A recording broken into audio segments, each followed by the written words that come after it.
like water flowing on every direction from a swollen ocean, that wealth runs on every direction from the treasuries of kings. This earth formerly belonged to kings Dilipa, Nuashah, Amvarisha, and Mandatory. She now belongs to thee.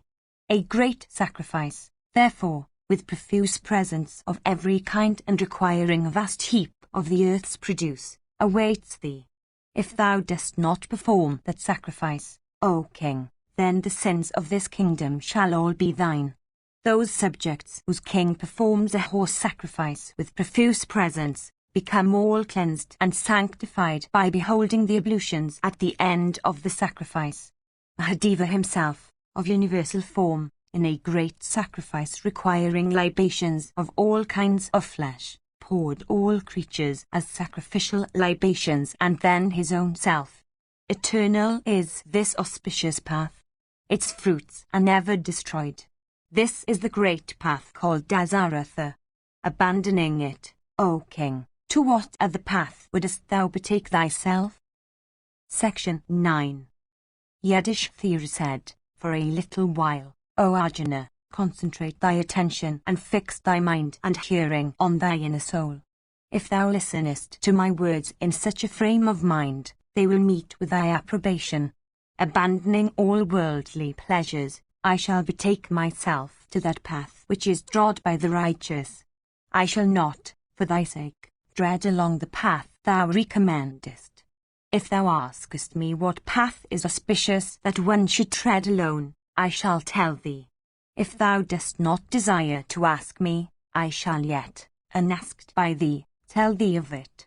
Abandoning the pleasures and observance of men of the world, engaged in performing the austerest of penances, I shall wander in the forest, with the animals that have their home there, living on fruit and roots, pouring libations on the fire at due hours, and performing ablutions at morn and eve. I shall thin myself by reduced diet, and covering myself with skins, bear matted locks on my head. Enduring cold, wind, and heat as also hunger and thirst and toil, I shall emaciate my body by penances as laid down in the ordinance. Charming to the heart and the ear, I shall daily listen to the clear strains of cheerful birds and animals residing in the woods. I shall enjoy the fragrance of flower-burthen trees and creepers, and see diverse kinds of charming products that grow in the forest. I shall also see many excellent recluses of the forest. I shall not do the slightest injury to any creature. What need be said then of those that dwell in villages and towns?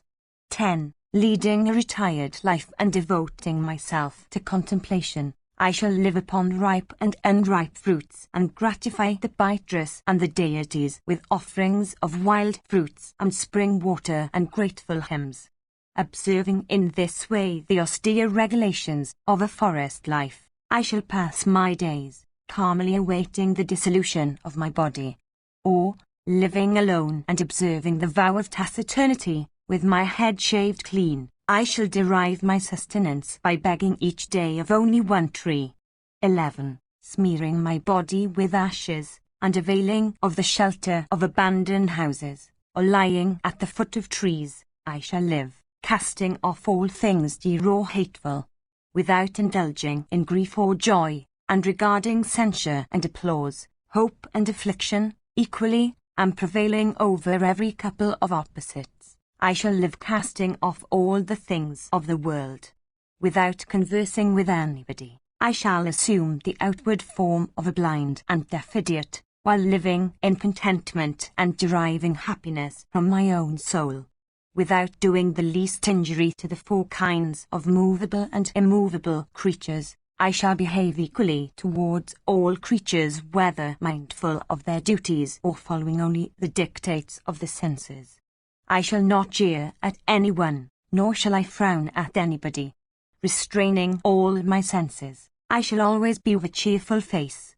Without asking anybody about the way, proceeding along any route that I may happen to meet with, I shall go on, without taking note of the country or the point of the compass to which or towards which I may go. Regardless of whither I may proceed, I shall not look behind.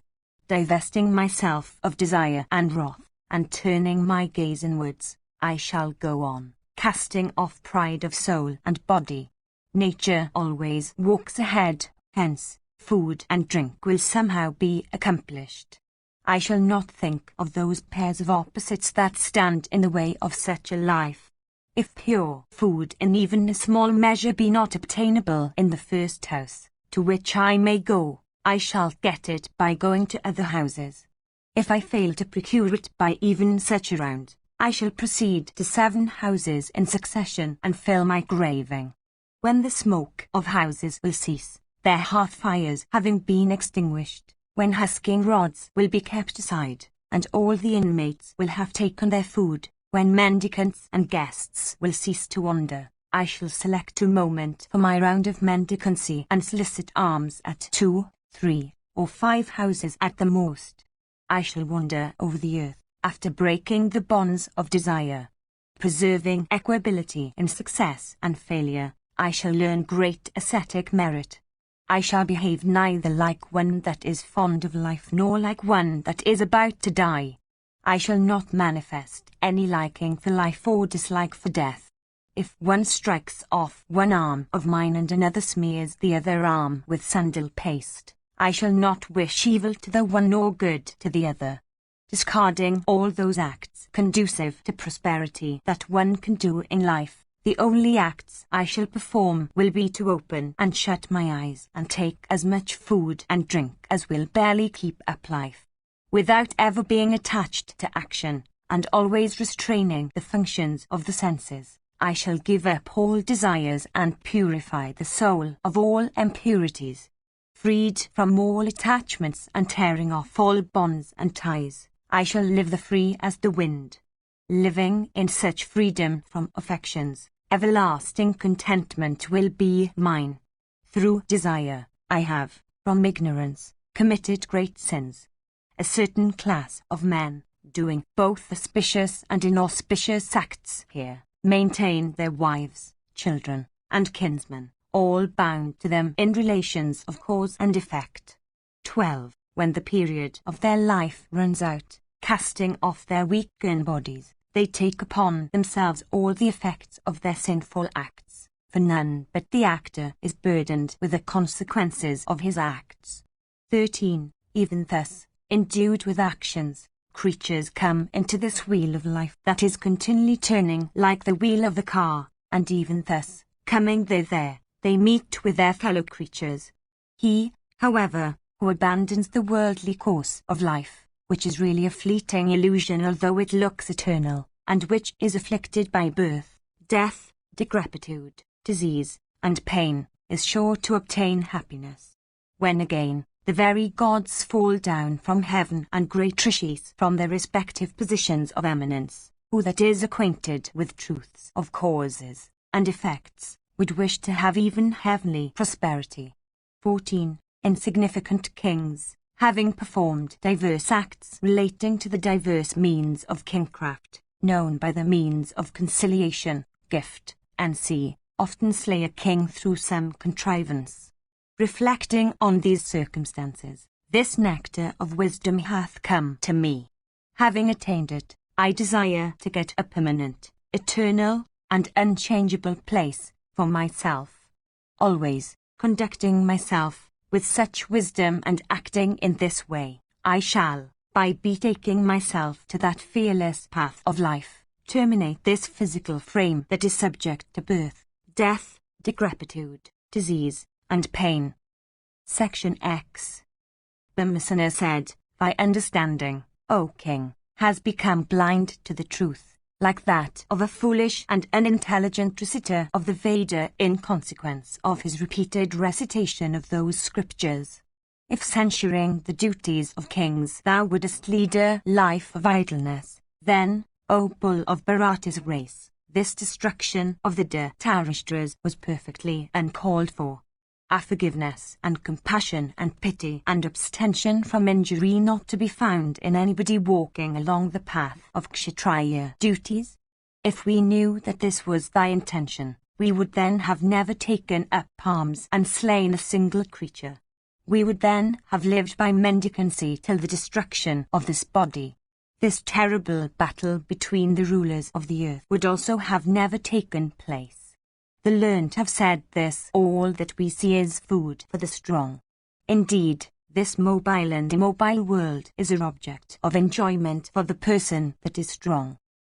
Wise men acquainted with Kshatriya duties have declared that they who stand in the way of the person taking the sovereignty of the earth should be slain.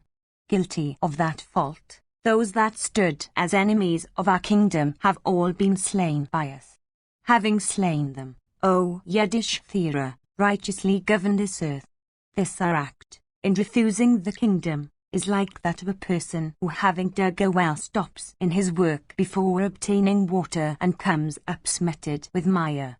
Or, this our act is like that of a person who, having climbed up a tall tree and taken honey therefrom, meets with death before tasting it. Or, it is like that of a person who, having set out on a long way, comes back in despair without having reached his destination.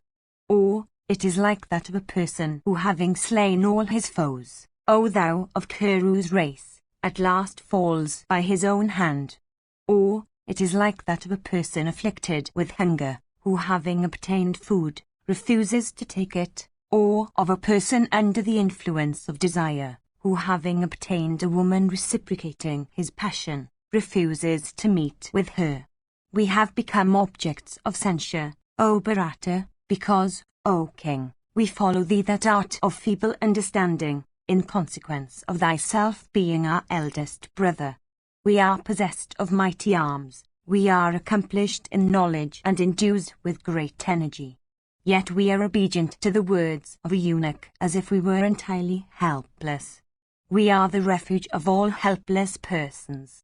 Yet, when people see us so, why would they not say that in respect of the acquisition of our objects we are entirely powerless? Reflect on this that I say. It has been laid down that a life of renunciation should be adopted only in times of distress, by kings overcome with decrepitude or defeated by foes. Men of wisdom, therefore, do not applaud renunciation as the duty of a Kshatriya. On the other hand, they that are of clear sight think that the adoption of that course of life by a Kshatriya involves even the loss of virtue. How can those that have sprung from that order, that are devoted to the practices of that order, and that have refuge in them, censure those duties? Indeed, if those duties be censurable, then why should not the Supreme Ordainer be censured? 15. It is only those persons that are reft of prosperity and wealth, and that are infidels in faith, that have promulgated this precept of the Vedas about the propriety of a Kshatriya's adoption of a life of renunciation as the truth. In reality, however, it is never proper for a Kshatriya to do so. He who is competent to support life by prowess, he who can support himself by his own exertions, does not live, but really falls away from his duty by the hypocritical externals of a life of renunciation. That man only is capable of leading a solitary life of happiness in the woods who is unable to support sons and grandsons and the deities and rishis and guests and pitris. As the deer and boars and birds, though they lead a forest life, cannot attain to heaven, even so those Kshatriyas that are not bereft of prowess yet not given to doing good turns cannot attain to heaven by leading only a forest life.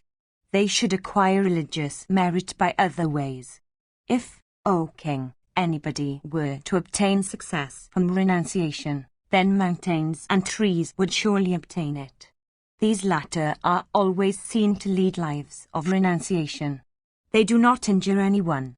They are, again, always aloof from a life of worldliness and are all Brahmacarins.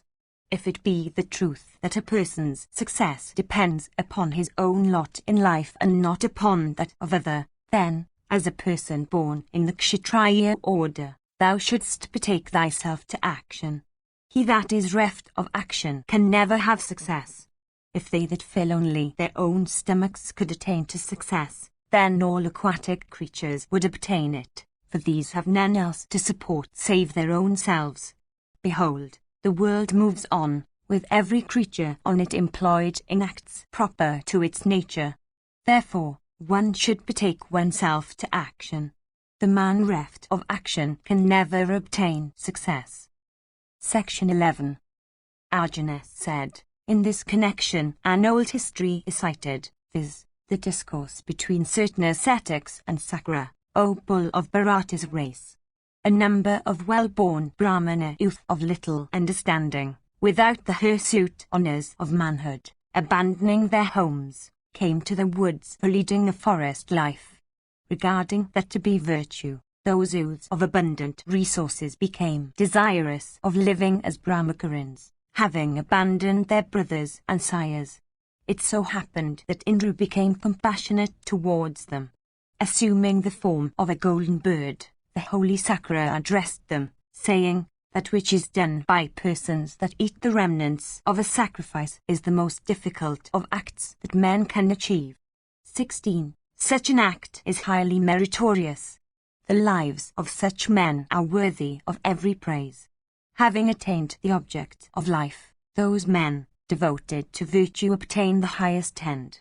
Hearing these words, the rishis said, Lo, this bird applauds those that subsist upon the remnants of sacrifices. He informs us of it, for we live upon such remnants. The bird then said, I do not applaud you. Ye are stationed with Maya and very impure. Living upon offals, ye are wicked. Ye are not persons subsisting upon the remnants of sacrifice.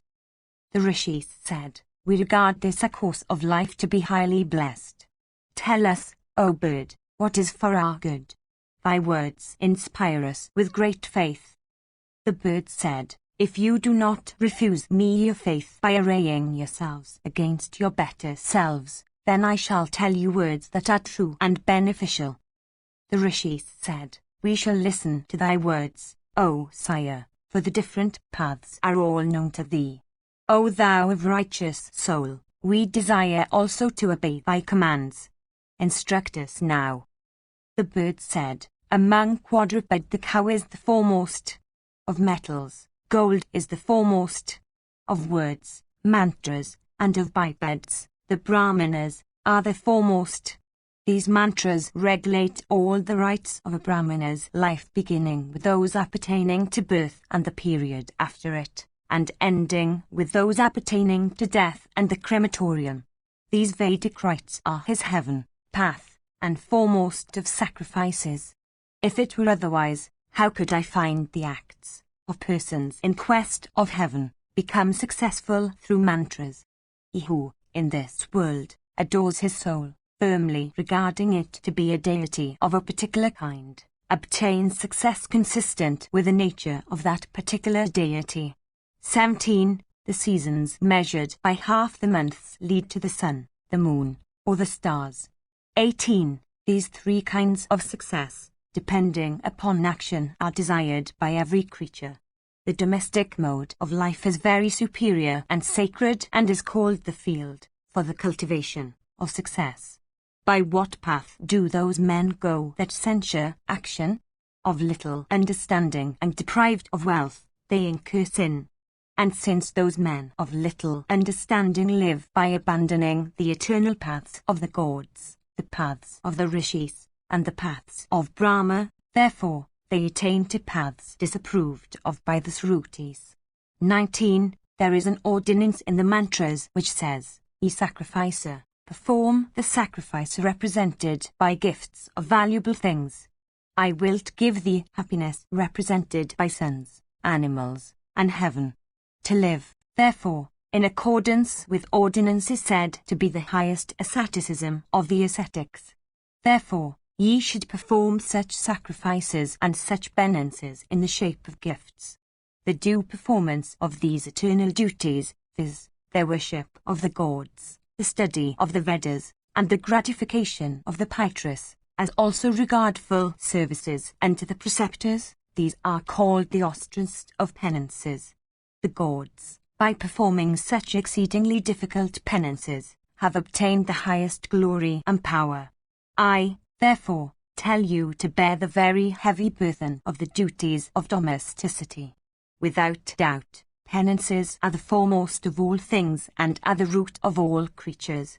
Asceticism, however, is to be obtained by leading a life of domesticity, upon which depends everything. They that eat the remnants of feasts, after duly apportioning the food morning and evening among kinsmen, attain to ends that are exceedingly difficult of attainment. They are called eater of the remnants of feasts who eat after having served guests and gods and rishis and kinsmen.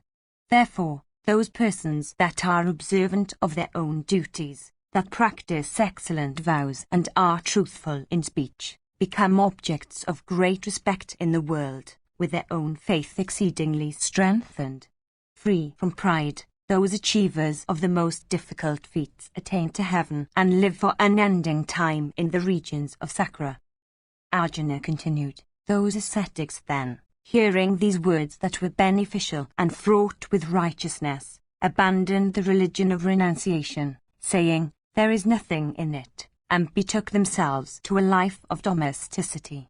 Therefore, O thou that art conversant with righteousness, calling to thy aid that eternal wisdom, rule the wide world, O monarch that is now destitute of foes. Section 12.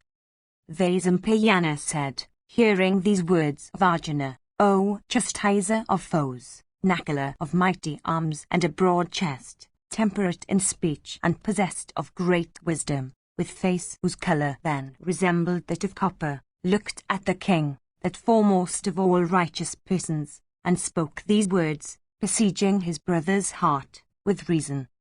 Nakula said, the very gods had established their fires in the region called Visakayupa.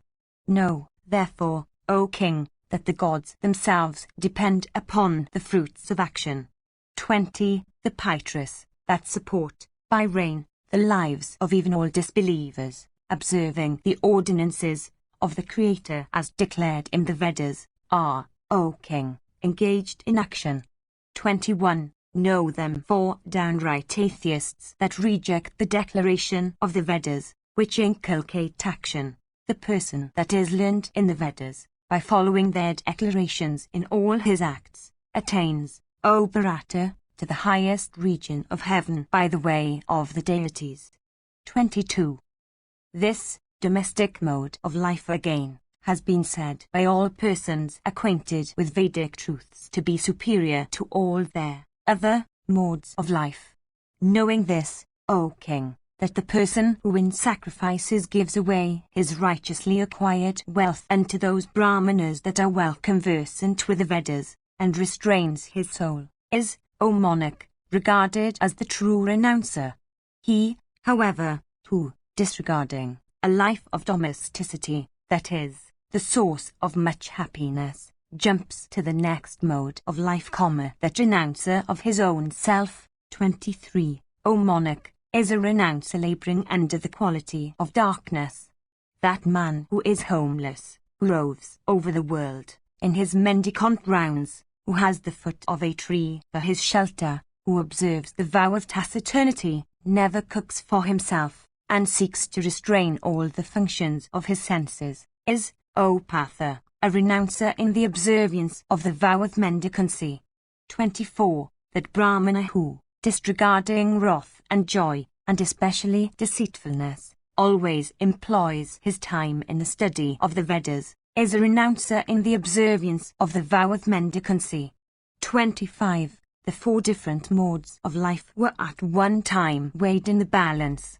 The wise have said, O king, that when domesticity was placed on one scale, it required the three others to be placed on the other for balancing it. Beholding the result of this examination by scales, O Partha, and seeing further, O Bharata, that domesticity alone contained both heaven and pleasure, that became the way of the great rishis and the refuge of all persons conversant with the ways of the world. He, therefore, O bull of Bharata's race, who betakes himself to this mode of life, thinking it to be his duty and abandoning all desire for fruit, is a real renouncer, and not that man of clouded understanding who goes to the woods, abandoning home and its surroundings. A person, again, who under the hypocritical garb of righteousness, fails to forget his desires, even while living in the woods, is bound by the grim king of death with his deadly fetters round the neck. Those acts that are done from vanity are said to be unproductive of fruit. Those acts, on the other hand, O monarch, that are done from a spirit of renunciation, always bear abundant fruits.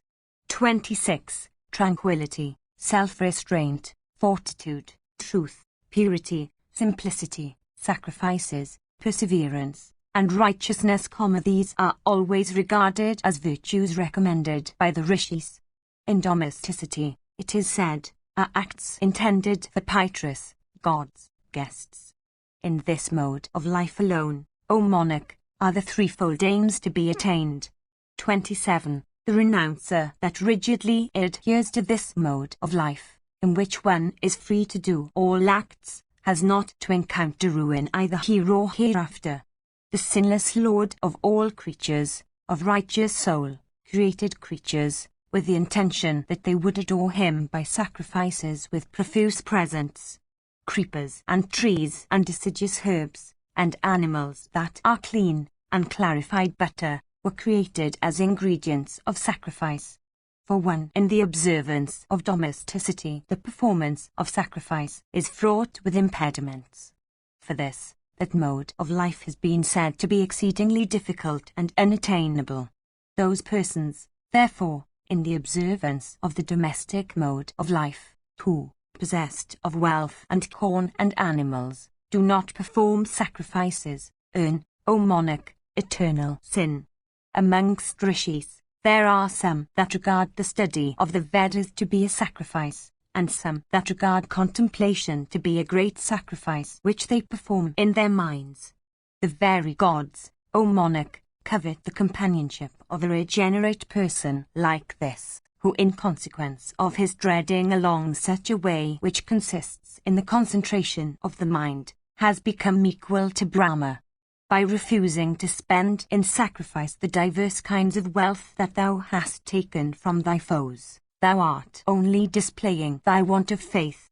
I have never seen, O monarch, a king in the observance of the life of domesticity renouncing his wealth in any other way except in the Rajasuya, the Aswamedha, and other kinds of sacrifice. Like Sakra, the chief of the celestial, O sire, perform those other sacrifices that are praised by the Brahmanas. That king, through whose heedlessness the subjects are plunged by robbers, and who does not offer protection to those whom he is called upon to govern, is said to be the very embodiment of Kali. If, without giving away steeds, and kine, and female slaves, and elephants adorned with trappings, and villages, and populous regions, and fields, and houses, and to Brahmanas, we retire into the woods with hearts not harbouring friendly feeling towards kinsmen, even we shall be, O monarch, such callous of the kingly order.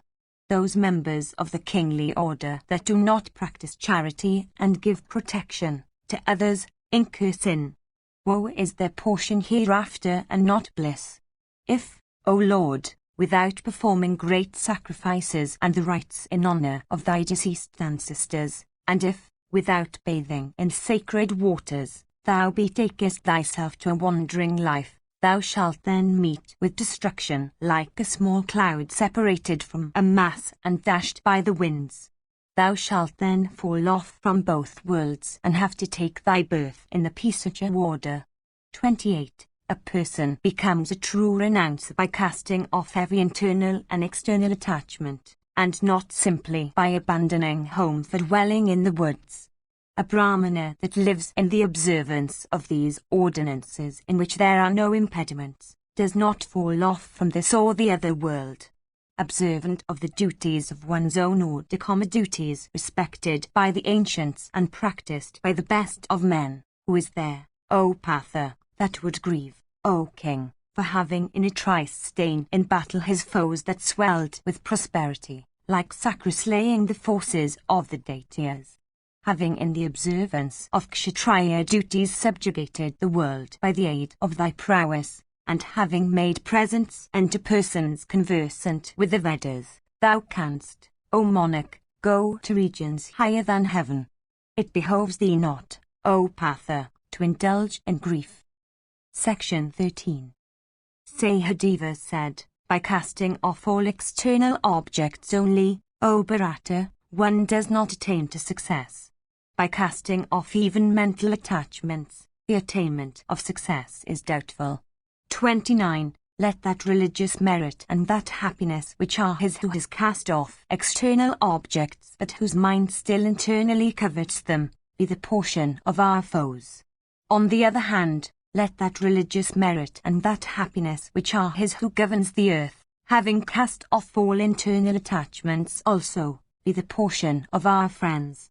The word mama, mine, consisting of 2 letters, is death's self, while the opposite word namama, not mine, consisting of 3 letters, is eternal Brahma.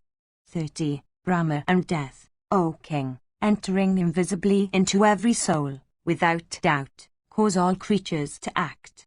If this being, O Bharata, that is called soul, be not ever subject to destruction, then by destroying the bodies of creatures one cannot be guilty of slaughter. If, on the other hand, the soul and the body of a being are born or destroyed together, so that when the body is destroyed the soul also is destroyed, then the way, prescribed in the scriptures, of rites and acts would be futile. Therefore, driving away all doubts about the immortality of the soul, the man of intelligence should adopt that path which has been trodden by the righteous of old and older times. The life of that king is certainly fruitless who, having acquired the entire earth with her mobile and immobile creatures, does not enjoy her. As regards the man again who lives in the forest upon wild fruits and roots, but whose attachment to things of the earth has not ceased, such a one, O king, lives within the jaws of death. Behold, O Bharata, the hearts and the outward forms of all creatures to be but manifestations of thy own. They that look upon all creatures as their own selves escape from the great fear of destruction.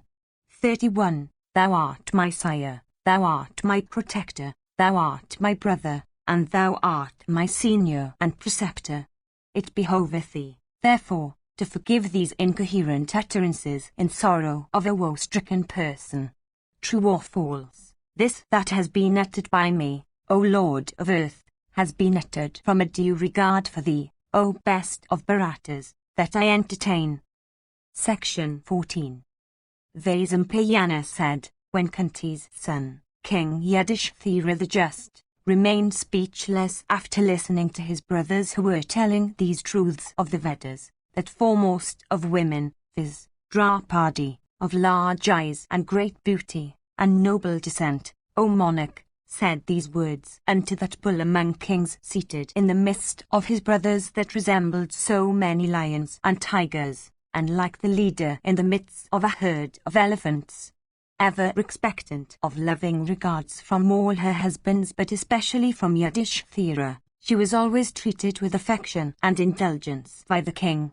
Conversant with duties and observant of them in practice, that lady of large hips, casting her eyes on her lord, desired his attention in soothing and sweet words and said as follows. Draupadi said, these thy brothers, O Patha, were crying and drying their palates like shatakas, but thou dost not gladden them. O monarch, gladden these thy brothers, that resemble infuriated elephants, in prowess, with proper words, these heroes that have always drunk of the cup of misery. Why, O king, while living by the side of the Dwaita lake, didst thou say unto these thy brothers then residing with thee, and suffering from cold and wind and sun, even these words, viz. Rushing to battle from desire of victory, we will slay Duryodhana and enjoy the earth that is capable of granting every wish.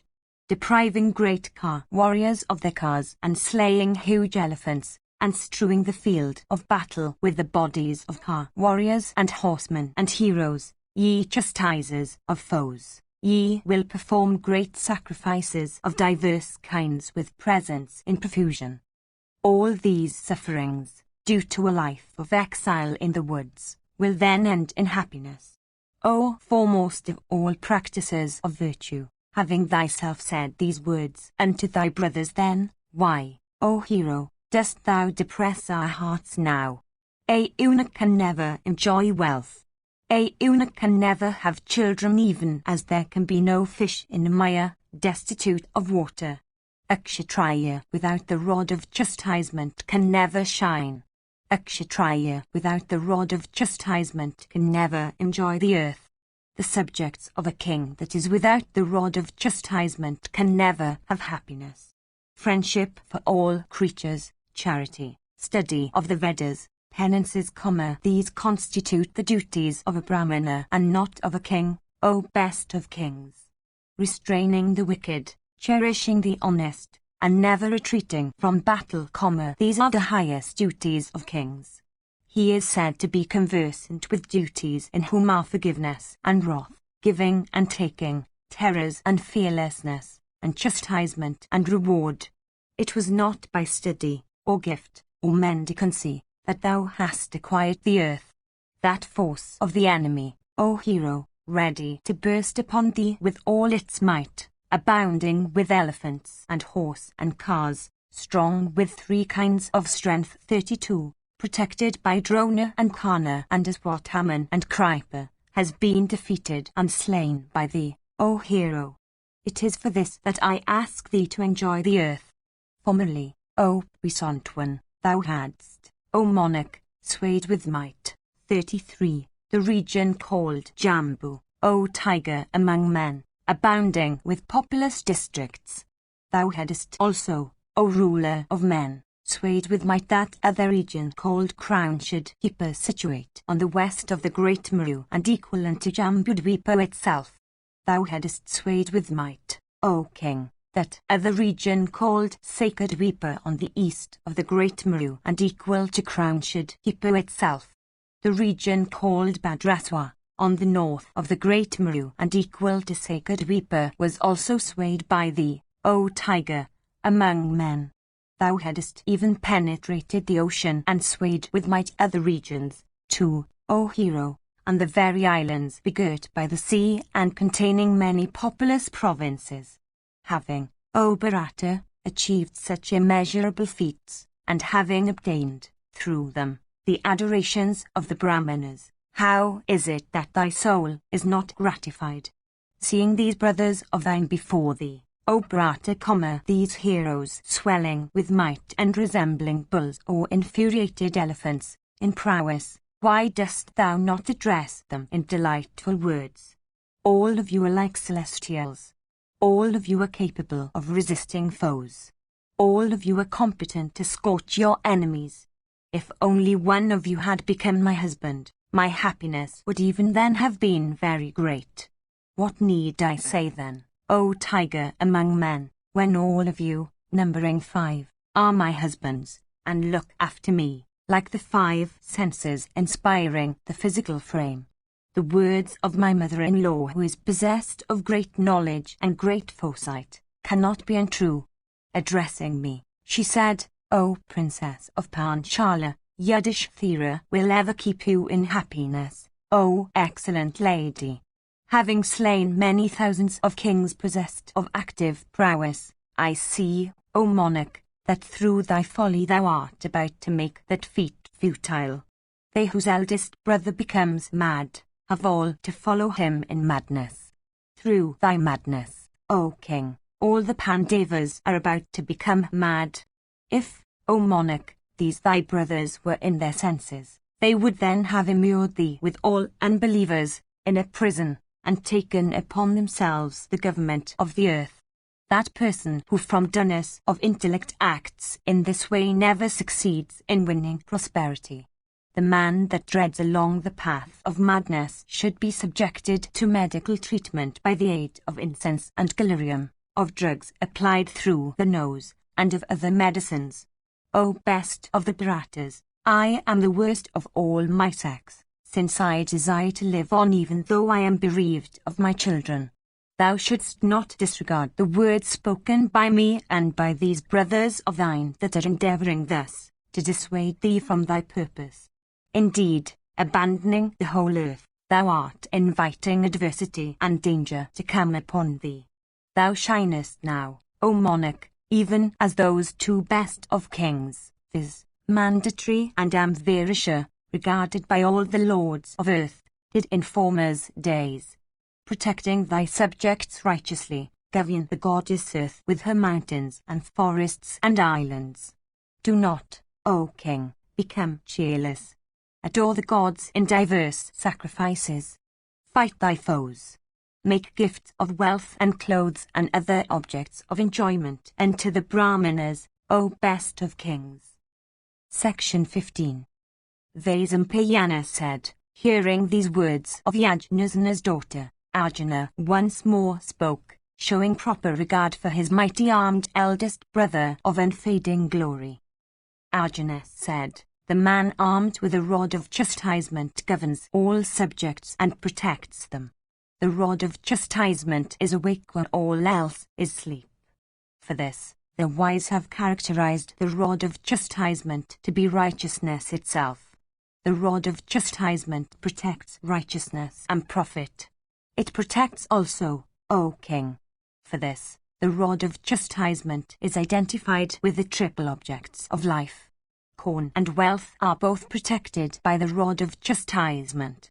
Knowing this, O thou that art possessed of learning, take up the rod of chastisement and observe the course of the world.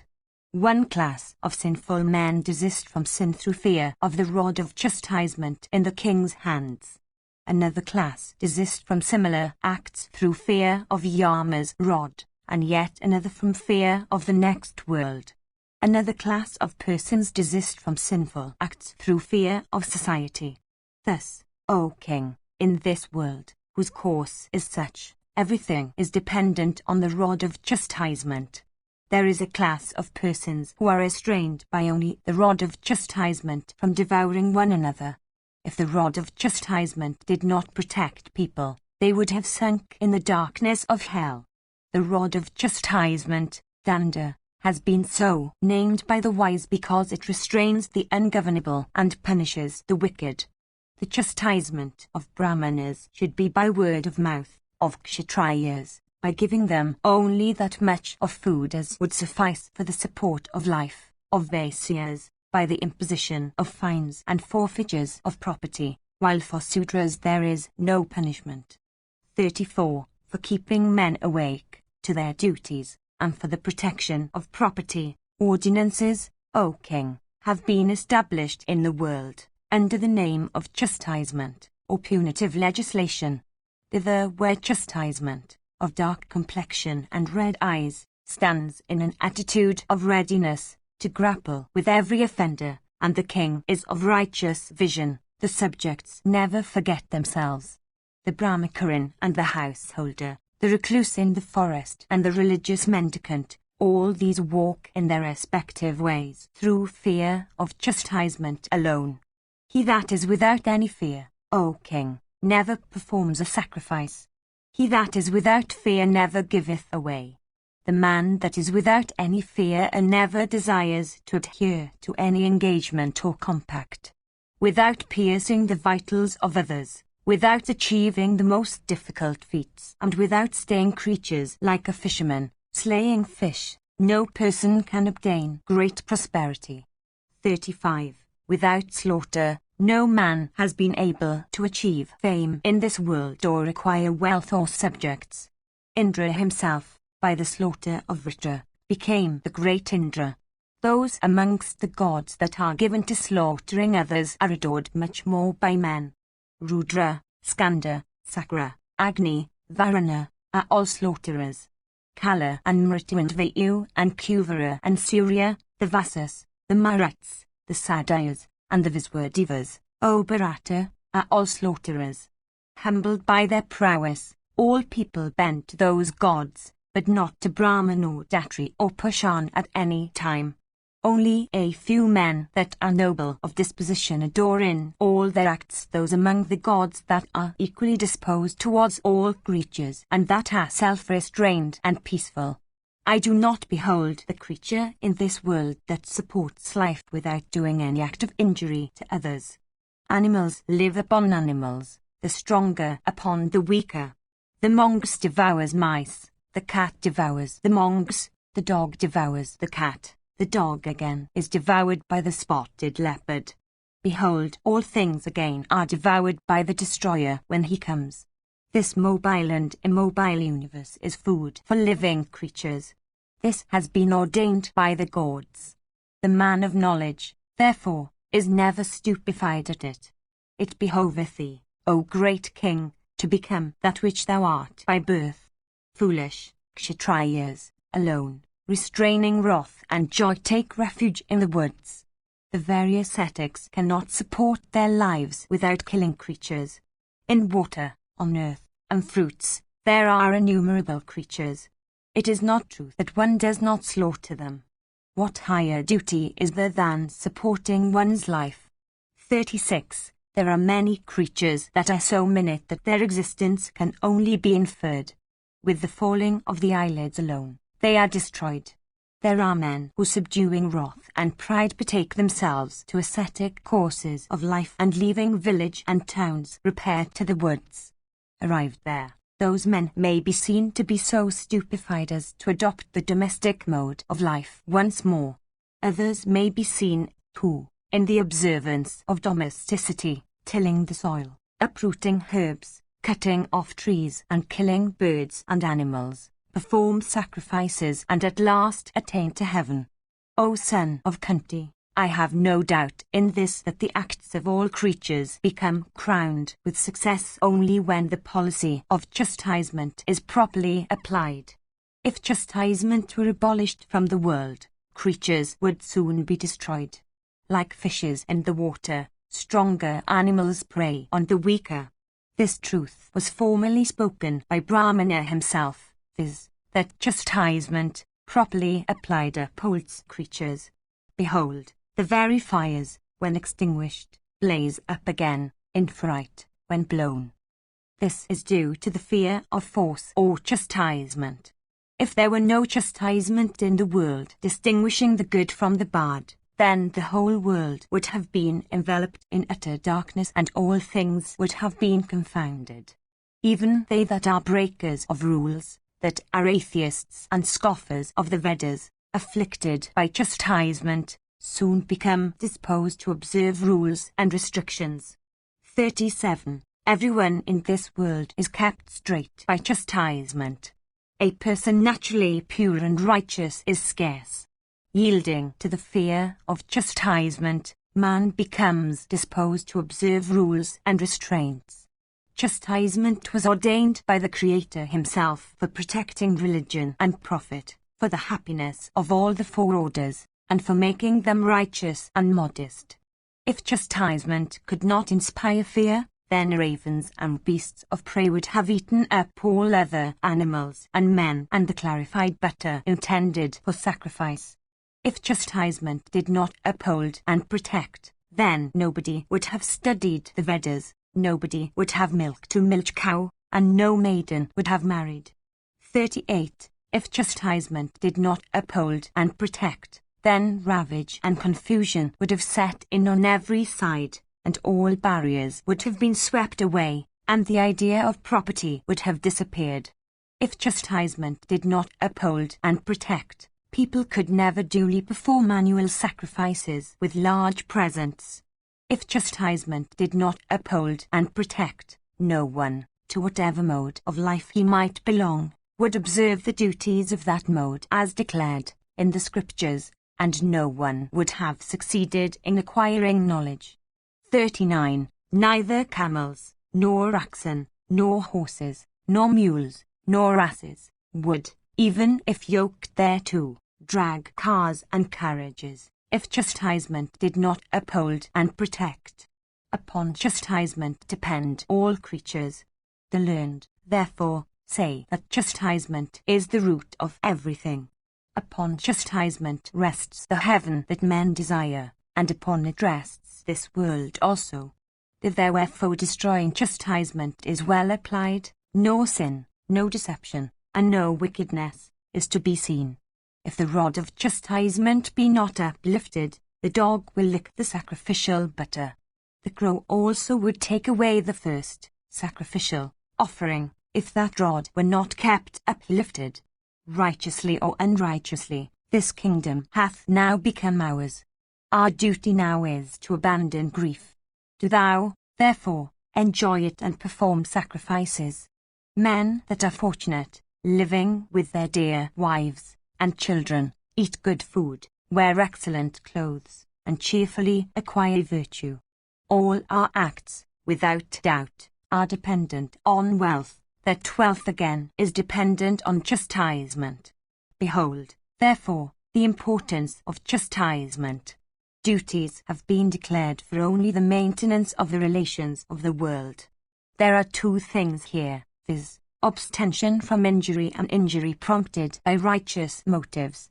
Of these two, that is superior by which righteousness may be acquired. 40. There is no act that is wholly meritorious, nor any that is wholly wicked. Right or wrong, in all acts, something of both is seen. Subjecting animals to castration, their horns again are cut off. They are then made to bear weights, are tethered, and chastised.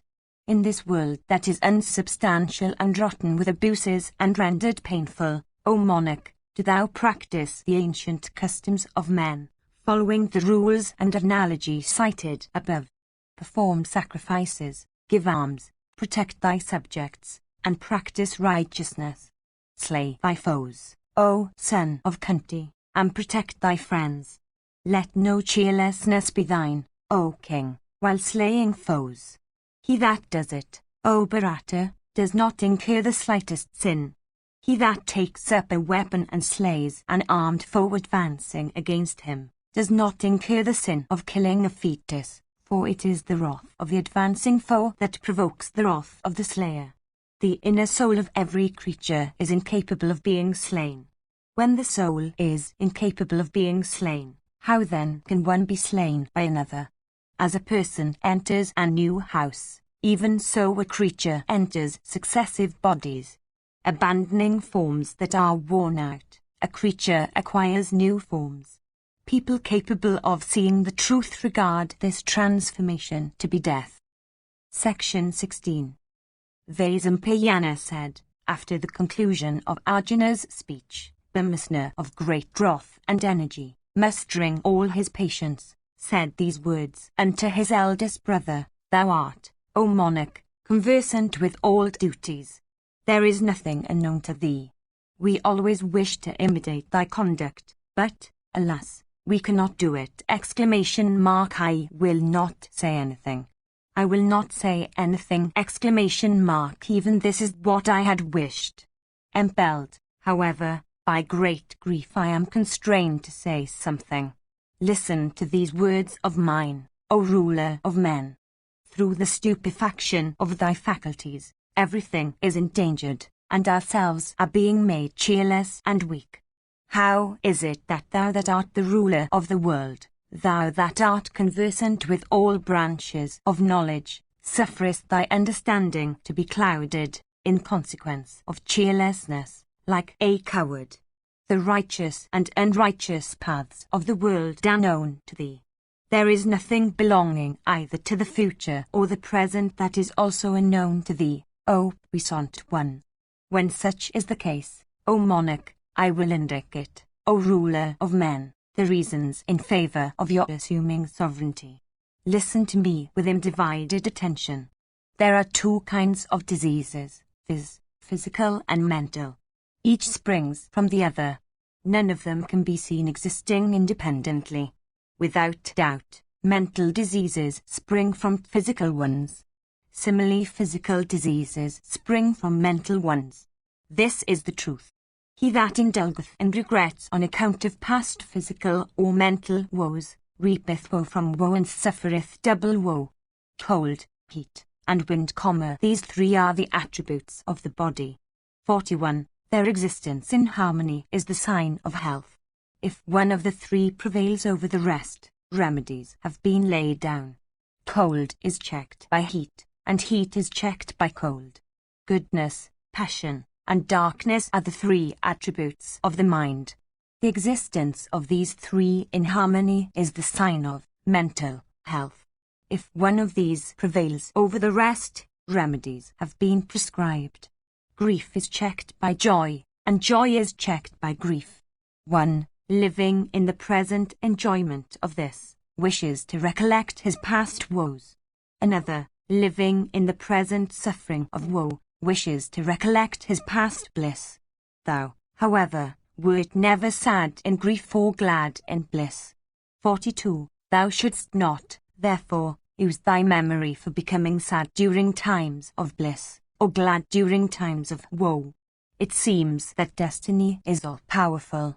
Or, if it be thy nature, in consequence of which thou art thus afflicted, how is it that it does not behove thee to recollect the sight thou sawest before, viz., the scantily clad Krishna dragged, while in her season, before the assembly?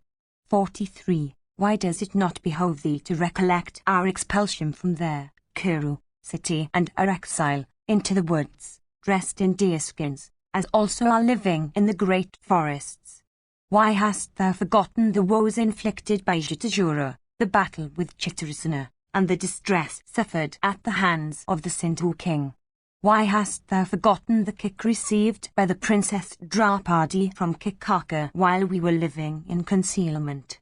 A fierce battle, O chastiser of foes, like that which thou hast fought with Bhishma and Drona, is now before thee, to be fought, however, with thy mind alone. Indeed, that battle is now before thee in which there is no need of arrows, of friends, of relatives and kinsmen, but which will have to be fought with thy mind alone. If thou givest up thy life breath before conquering in this battle, then, assuming another body, thou shalt have to fight these very foes again. 44. Therefore, fight that battle this very day, O bull of Bharata's race, disregarding the concerns of thy body, and aided by thy own acts, conquer and identify with thy mind's foe. 45. If thou canst not win that battle, what wilt be thy condition? On the other hand, by winning it, O monarch, thou shalt have attained the great end of life. Applying thy intellect to this, and ascertaining the right and the wrong paths of creatures, follow thou the course adopted by thy sire before thee, and govern properly thy kingdom. By good luck, O king, the sinful Duryodhana hath been slain with all his followers. By good luck, thou too hast attained to the condition of Draupadi's locks. 46. Perform with due rites and profuse presents the horse sacrifice. We are thy servants, O son of Pritha, as also Vasudeva of great energy. Section 17. Yudhishthira said, discontent, heedless attachment to earthly goods, the absence of tranquility, might, folly, vanity, and anxiety, affected by these sins, O Bhima, thou covetest sovereignty. Freed from desire, prevailing over joy and grief, and attaining to tranquility, strive thou to be happy. That peerless monarch who will govern this unbounded earth will have but one stomach. Why dost thou, then, applaud this course of life? One's desires, O bull of Bharata's race, are incapable of being filled in a day, or in many months. Desire, which is incapable of gratification, cannot, indeed, be fitted in course of one's whole life. Fire, when fed with fuel, blazeth forth; when not so fed, it is extinguished. Do thou, therefore, extinguish with little food the fire in thy stomach when it appears. He that is bereft of wisdom seeks much food for his stomach. Conquer thy stomach first. Thou shalt then be able to conquer the earth. The earth being conquered, that which is for thy permanent good will then be won by thee. Thou applaudest desires and enjoyments and prosperity. They, however, that have renounced all enjoyments and reduced their bodies by penances, attained to regions of beatitude. The acquisition and preservation of the kingdom is attended with both righteousness and unrighteousness. The desire for them exists in thee. Free thyself, however, from thy great burthens, and adopt renunciation. The tiger, fulfilling one stomach of his, slaughters many animals. Other animals, destitute of strength and moved by covetousness, live upon the tiger's prey. 47. If kings, accepting earthly possessions, practice renunciation, they can never have contentment. Behold the loss of understanding that is noticeable in them. As a matter of fact, however, they who subsist on leaves of trees, or use 2 stones only or their teeth alone for husking their grain, or live upon water only or air alone, succeed in conquering hell. 48. That king who rules this wide and bounded earth, and that person who regards gold and pebbles equally, amongst these two, the latter is said to have attained the object of his life and not the former. Depending, therefore, upon that which is the eternal refuge of joy both here and hereafter, cease thou to act and hope with respect to thy wishes, and cease to bear attachment to them. They that have given up desire and enjoyment have never to grieve. Thou, however, grievest for enjoyments. 49. Discarding desire and enjoyment, thou mayst succeed in liberating thyself from false speech. 50. There are 2 well-known paths for us, viz., the path of the Pytras and the path of the gods.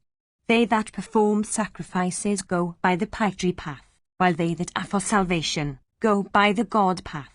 51. By penances, by Brahmacharya, by study of the Vedas, the great rishis, casting off their bodies, proceeded to regions that are above the power of death. Worldly enjoyments have been styled as bonds. They have also been called action. Liberated from those 2 sins, viz., bonds and action, one attains to the highest end. Mention is made of a verse sung of old by Janaka, who was freed from the pairs of opposites, liberated from desire and enjoyments, and observant of the religion of moksha. That verse runs thus: My treasures are immense, yet I have nothing. If again the whole of Mitla were burnt and reduced to ashes, nothing of mine will be burnt.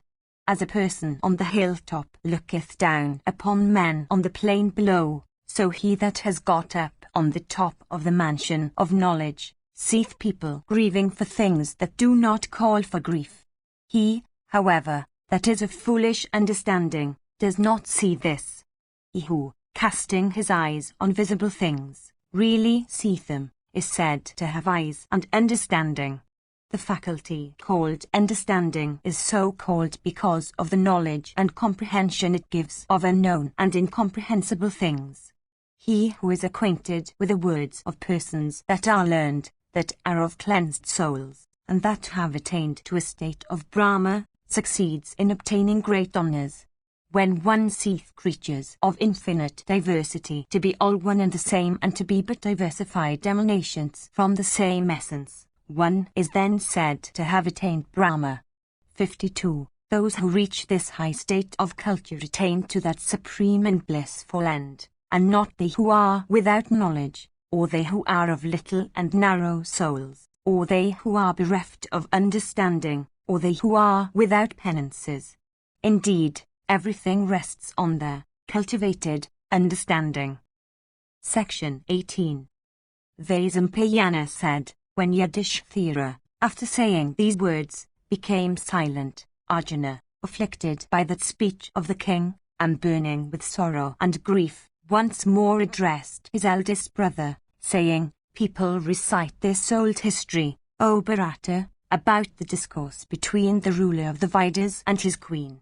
That history has reference to the words which the grief-stricken spouse of the ruler of the Vedas had said to her lord when the latter, abandoning his kingdom, had resolved to lead a life of mendicancy, casting off wealth and children and wives and precious possessions of various kinds and the established path for acquiring religious merit and fire itself. 53. King Janaka shaved his head, and assumed the garb of a mendicant.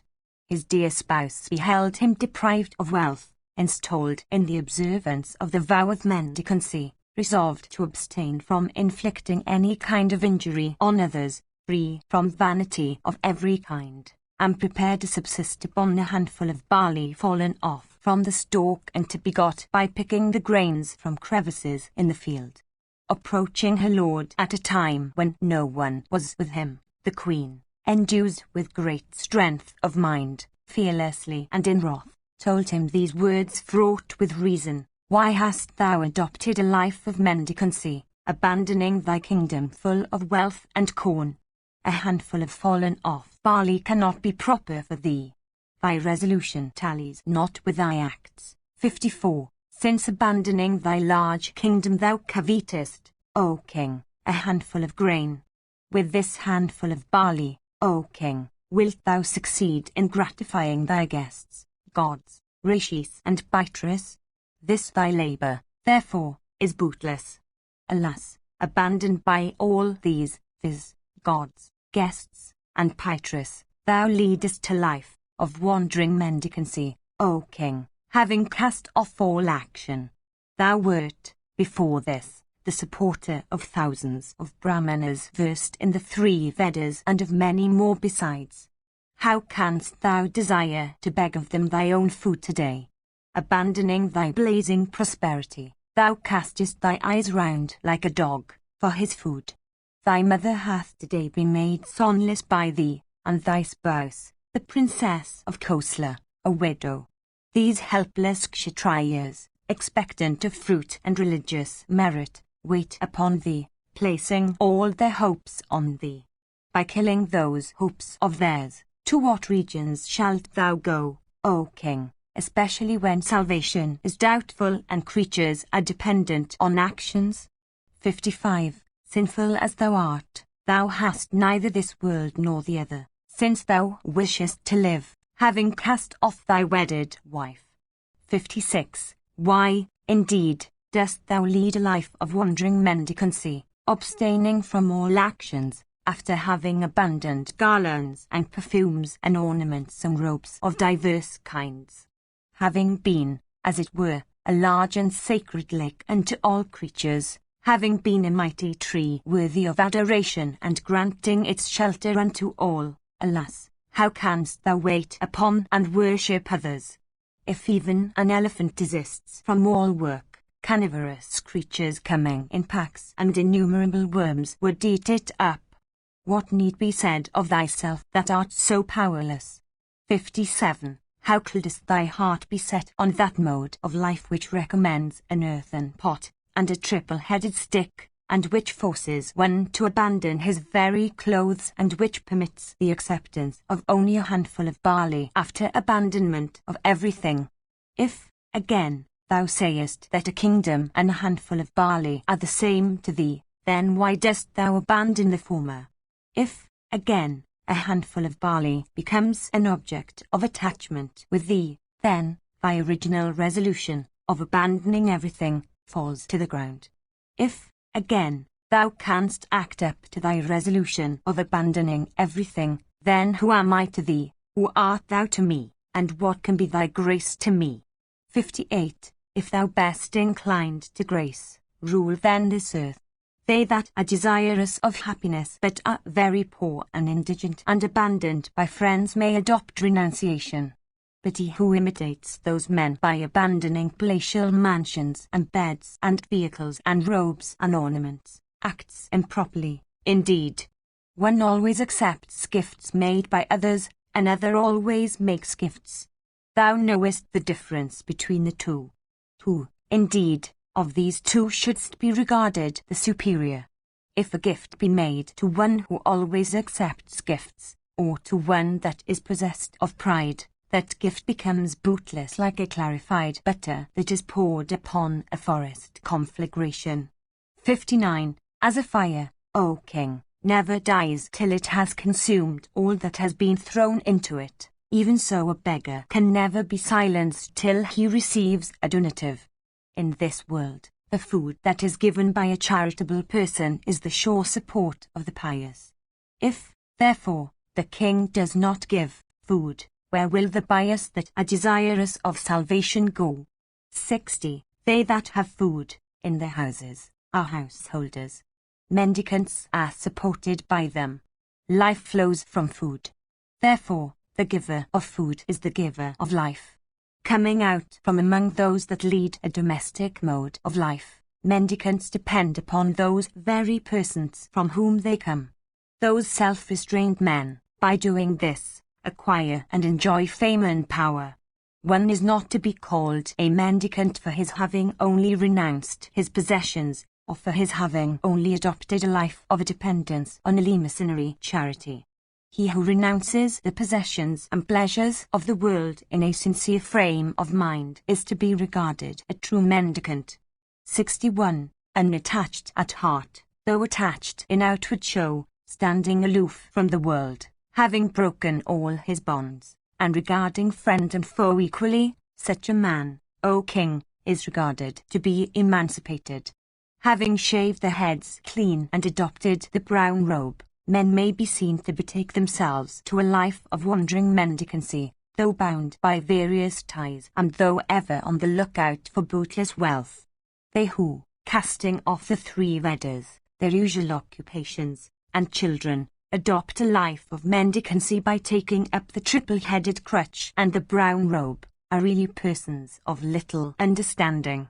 Without having cast off anger and other faults, the adoption of only the brown robe, no, O king, is due to the desire of earning the means of sustenance. Those persons of clean-shaven heads that have set up the banner of virtue, have this only, viz., the acquisition of sustenance, for their object in life. Therefore, O king, keeping thy passions under control, do thou win regions of bliss hereafter by supporting them that are truly pious amongst men of matted locks or clean-shaven heads, naked or clad in rags, or skins or brown robes. Who is the that is more virtuous than he who maintains his sacred fire, who performs sacrifices with presents of animals and dakshina, and who practices charity day and night? Arjuna continued, King Janaka is regarded to have been a truth-knowing person in this world. Even he, in this matter, viz., the ascertainment of duty, had become stupefied. Do not yield to stupefaction. Even thus the duties of domesticity are observed by persons practicing charity. By abstaining from injuries of all kinds, by casting off desire and wrath, by being engaged in protecting all creatures, by observing the excellent duty of charity, and lastly by cherishing superiors and persons of age, we shall succeed in attaining such regions of bliss as we like.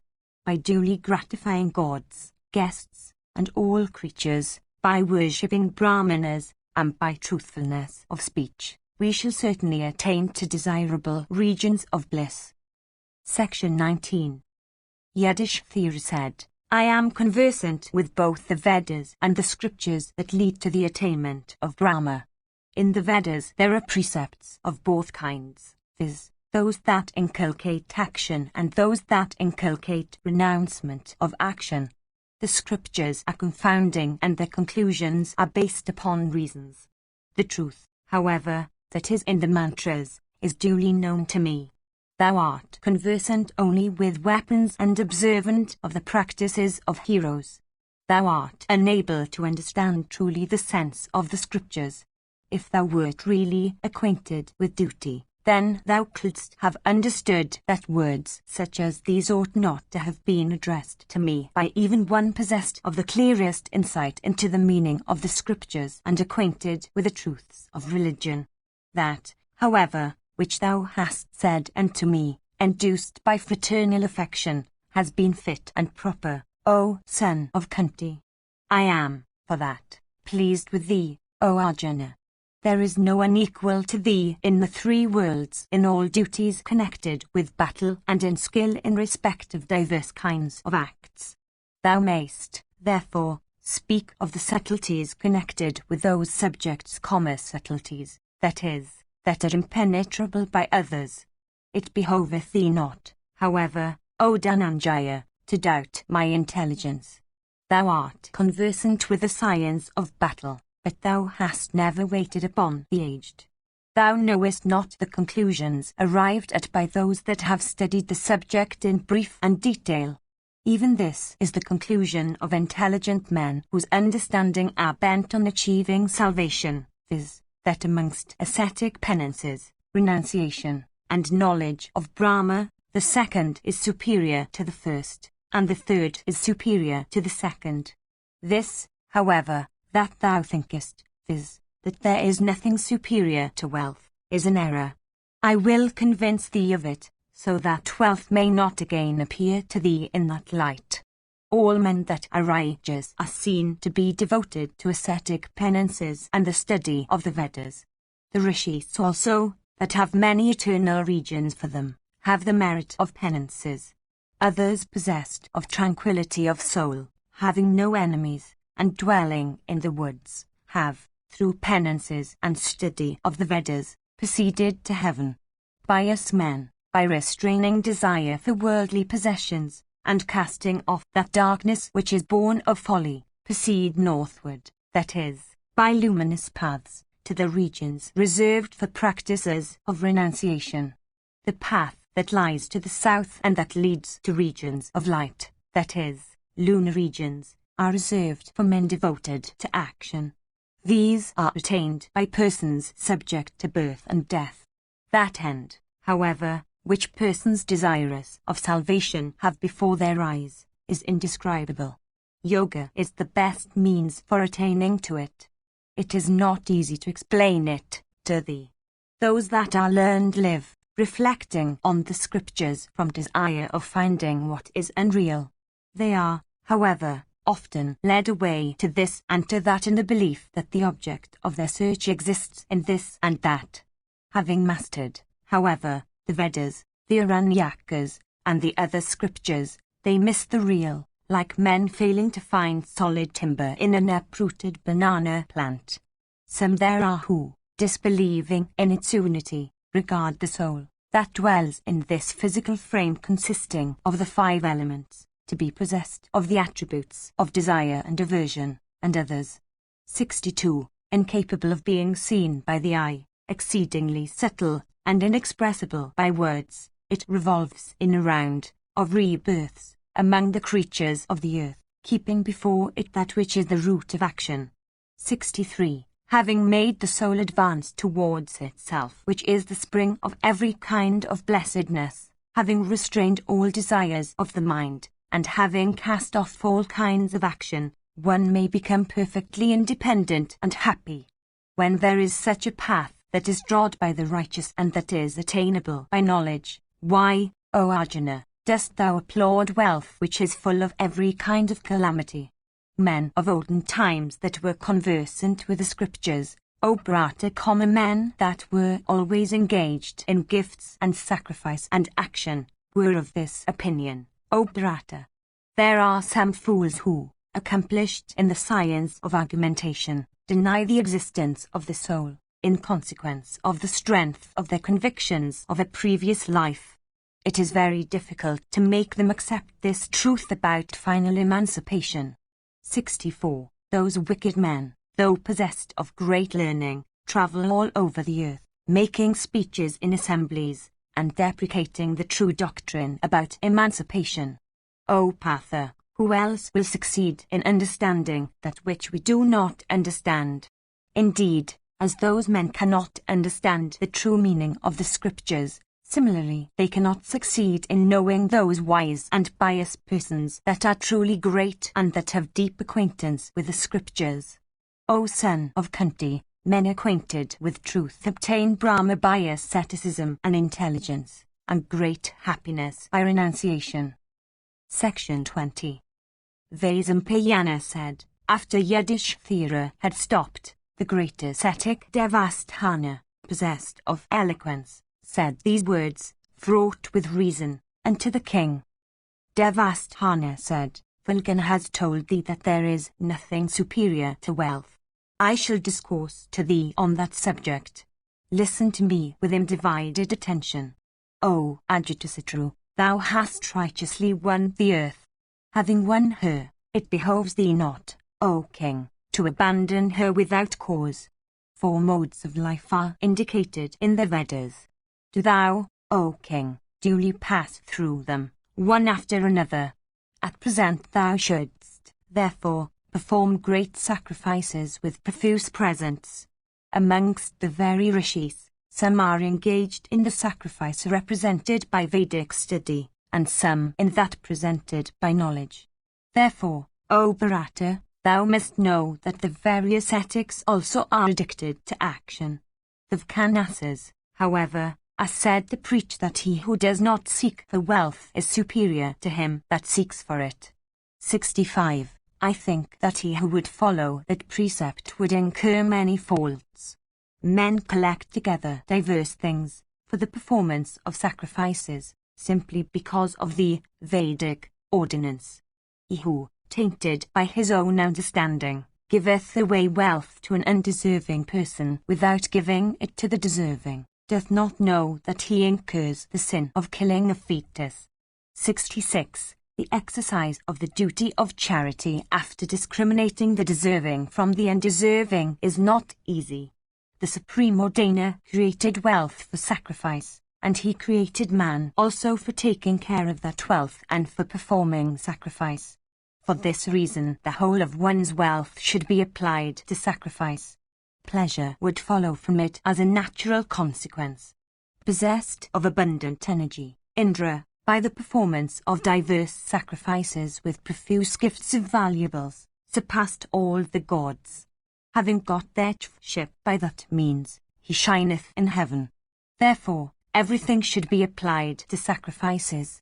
Clad in deer skins, the Hysud Mahadeva, having poured his own self as a libation in the sacrifice called Salva, became the first of gods, and surpassing all creatures in the universe and prevailing over them by means of that achievement, shines in resplendence. King Mahabharata, the son of Avikshit, by the profusion of his wealth, vanquished Sakra himself, the chief of the gods. In the great sacrifice he performed, all the vessels were of gold, and Sri herself came in person. Thou hast heard that the great King Harishchandra, having performed sacrifices, earned great merit and great happiness. Though a man, he nevertheless vanquished Sakra by his wealth. For this reason everything should be applied to sacrifice. Section 21. Devasthana said, in this connection is cited an old history, viz., the discourse that Vrihaspati, asked by Indra, delivered unto him. Vrihaspati said, contentment is the highest heaven, contentment is the highest bliss. There is nothing higher than contentment. Contentment stands as the highest. When one draws away all his desires like a tortoise drawing in all its limbs, then the natural resplendence of his soul soon manifests itself. When one does not fear any creature, nor any creature is frightened at one, when one conquers one's desire and aversion, then is one said to behold one's soul. When one, indeed, in word and thought, seeks to injure nobody and cherishes no desire, one is said to attain to Brahma. Thus, O son of Kunti, whatever religion is followed by creatures, they obtain corresponding fruits. Awaken thyself by this consideration, O Bharata. 67. Some praise peacefulness, some praise exertion, some there are that praise contemplation, and some praise both peacefulness and exertion. 68. Some praise sacrifice, others renunciation. Some praise gifts, others acceptance. Some, abandoning everything, live in silent meditation. Some praise sovereignty and the cherishing of subjects, after slaying, cutting and piercing foes. Some are for passing their days in retirement. Observing all this, the conclusion of the learned is that that religion which consists in not injuring any creature is worthy of the approbation of the righteous. Abstention from injury, truthfulness of speech, justice, compassion, self-restraint, procreation of offspring, upon one's own wives, amiability, modesty, patience, the practice of these is the best of a religions, as said by the self-create Manu himself. Therefore, O son of Kunti, do thou observe this religion with care.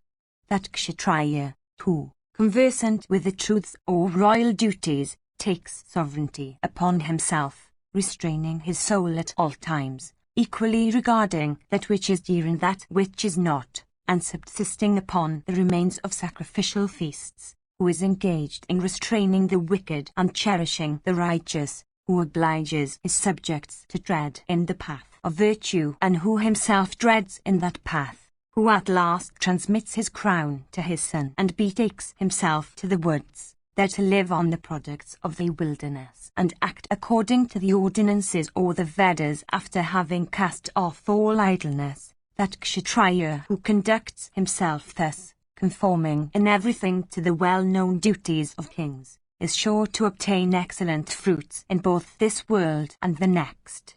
That final emancipation, of which thou speakest, is exceedingly difficult to obtain, and its pursuit is attended with many impediments.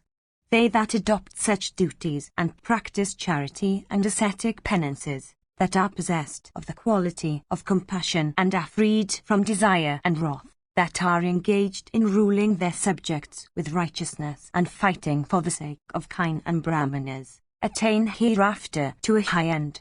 For the Rudras with the Vasas and the Adityas, O scorcher of foes, and the Sadhyas and hosts of kings adopt this religion, practicing without heedlessness the duties inculcated by that religion, they attain to heaven through those acts of theirs. Section 22. Vaisampayana said, after this, Arjuna once more addressed his eldest brother of unfading glory, viz., King Yudhishthira of cheerless heart, and said these words, O thou that art conversant with every kind of duty, having by the practice of Kshatriya duties obtained sovereignty that is so very difficult of acquisition, and having conquered all thy foes, why dost thou burn in grief? O king, as regards Kshatriyas, death in battle is regarded more meritorious for them than the performance of diverse sacrifices.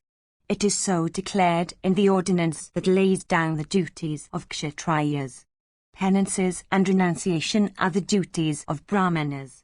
Even this is the ordinance, affecting the two orders, about the next world. Indeed, O puissant one, death in battle is laid down for Kshatriyas. The duties of Kshatriyas are exceedingly fierce and are always connected with the use of weapons, and it has been laid down, O chief of the Bharatas, that they should, when the time comes, perish by weapons on the field of battle. The life of even a Brahmana, O king, that lives in the observance of Kshatriya duties, is not censurable, for Kshatriyas also have sprung from Brahmana.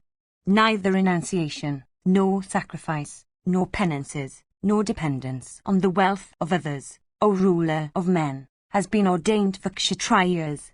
Thou art acquainted with all duties, and thou art of righteous soul, O bull of Bharata's race.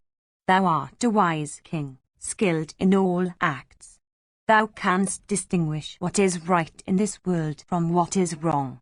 Casting off this cheerlessness by repentance, address thyself with a strong will to action. The heart of a Kshatriya especially is hard as thunder.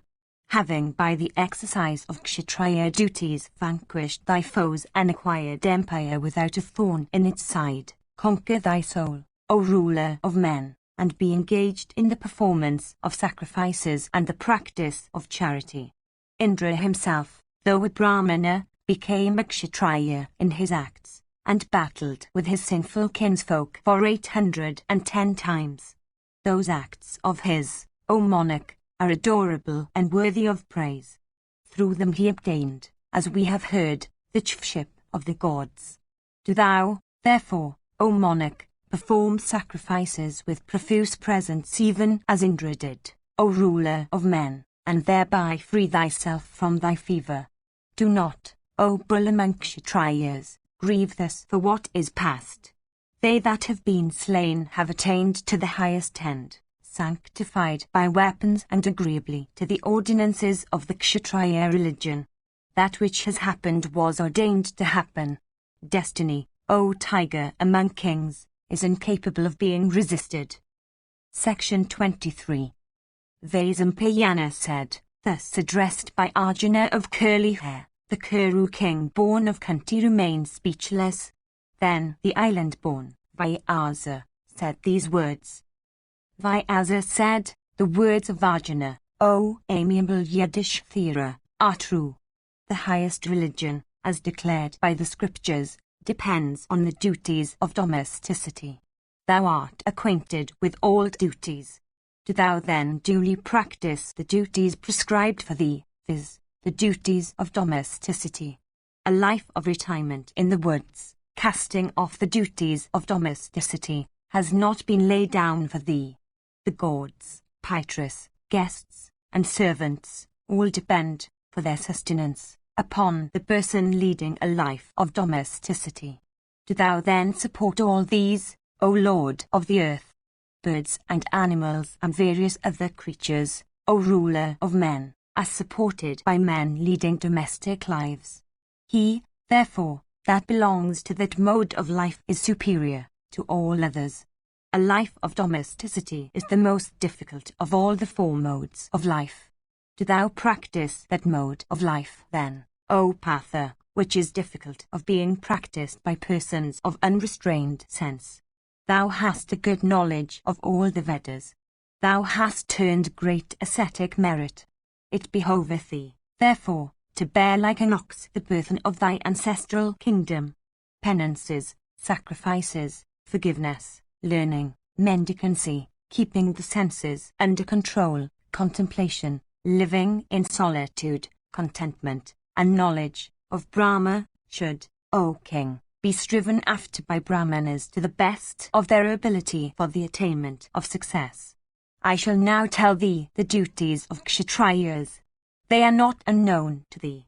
Sacrifice, learning, exertion, ambition, 69, wielding the rod of punishment, fierceness, protection of subjects, knowledge of the Vedas, practice of all kinds of penances, goodness of conduct, acquisition of wealth, and gifts to deserving persons, these, O king, well performed and acquired by persons of the royal order, secure for them both this world and the next, as heard by us. Amongst these, O son of Kunti, wielding the rod of chastisement has been said to be the foremost. Strength must always reside in a Kshatriya, and upon strength depends chastisement. Those duties that I have mentioned are, O king, the principal ones for Kshatriyas and contribute greatly to their success. Vrihaspati, in this connection, sang this verse, like a snake devouring a mouse, the earth devours a king that is inclined to peace and a Brahmana that is exceedingly attached to a life of domesticity. It is heard again that the royal sage Sudama, only by wielding the rod of chastisement, obtained the highest success, like Daksha himself, the son of Prishitas. Yudhishthira said, O Holy One, by what acts did Sudama, that Lord of the earth, obtain the highest success? I desire to hear the history of that king. Vyasa said, in this connection is cited this old history.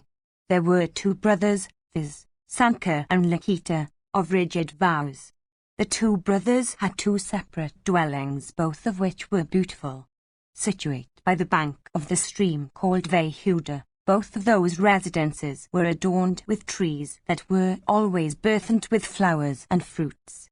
Once on a time Lakita came to the residence of his brother Sankha.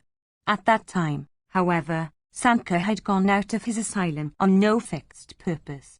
Arrived at the asylum of his brother, Lakita plucked many ripe fruits. Obtaining them, the regenerate Lakita began to eat them without any qualms of conscience. While still employed in the act of eating, Sankha came back to his retreat.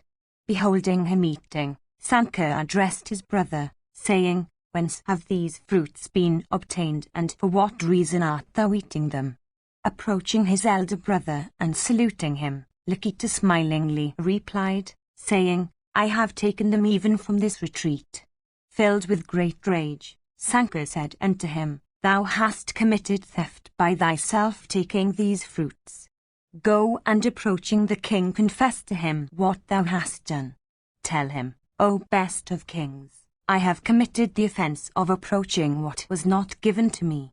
Knowing me for a thief and observing the duty of thy order, do thou soon inflict upon me, O ruler of men, the punishment of a thief. Thus addressed, the highly blessed Lakita of rigid vows, at the command of his brother, proceeded to King Sudama. Hearing from his gatekeepers that Lakita had come, King Sudama, with his counsellors, advanced, for receiving the sage. Meeting him, the king addressed that foremost of all persons conversant with duties, saying, Tell me, O revered one, the reason of thy coming. Regard it as already accomplished. Thus questioned, that regenerate sage said unto Sudama, Do thou promise first that thou wilt achieve it? It will then behove thee, after hearing me, to accomplish that promise. O bull among men, I ate some fruits that had not been given me by my elder brother. Do thou, O monarch, punish me for it without delay.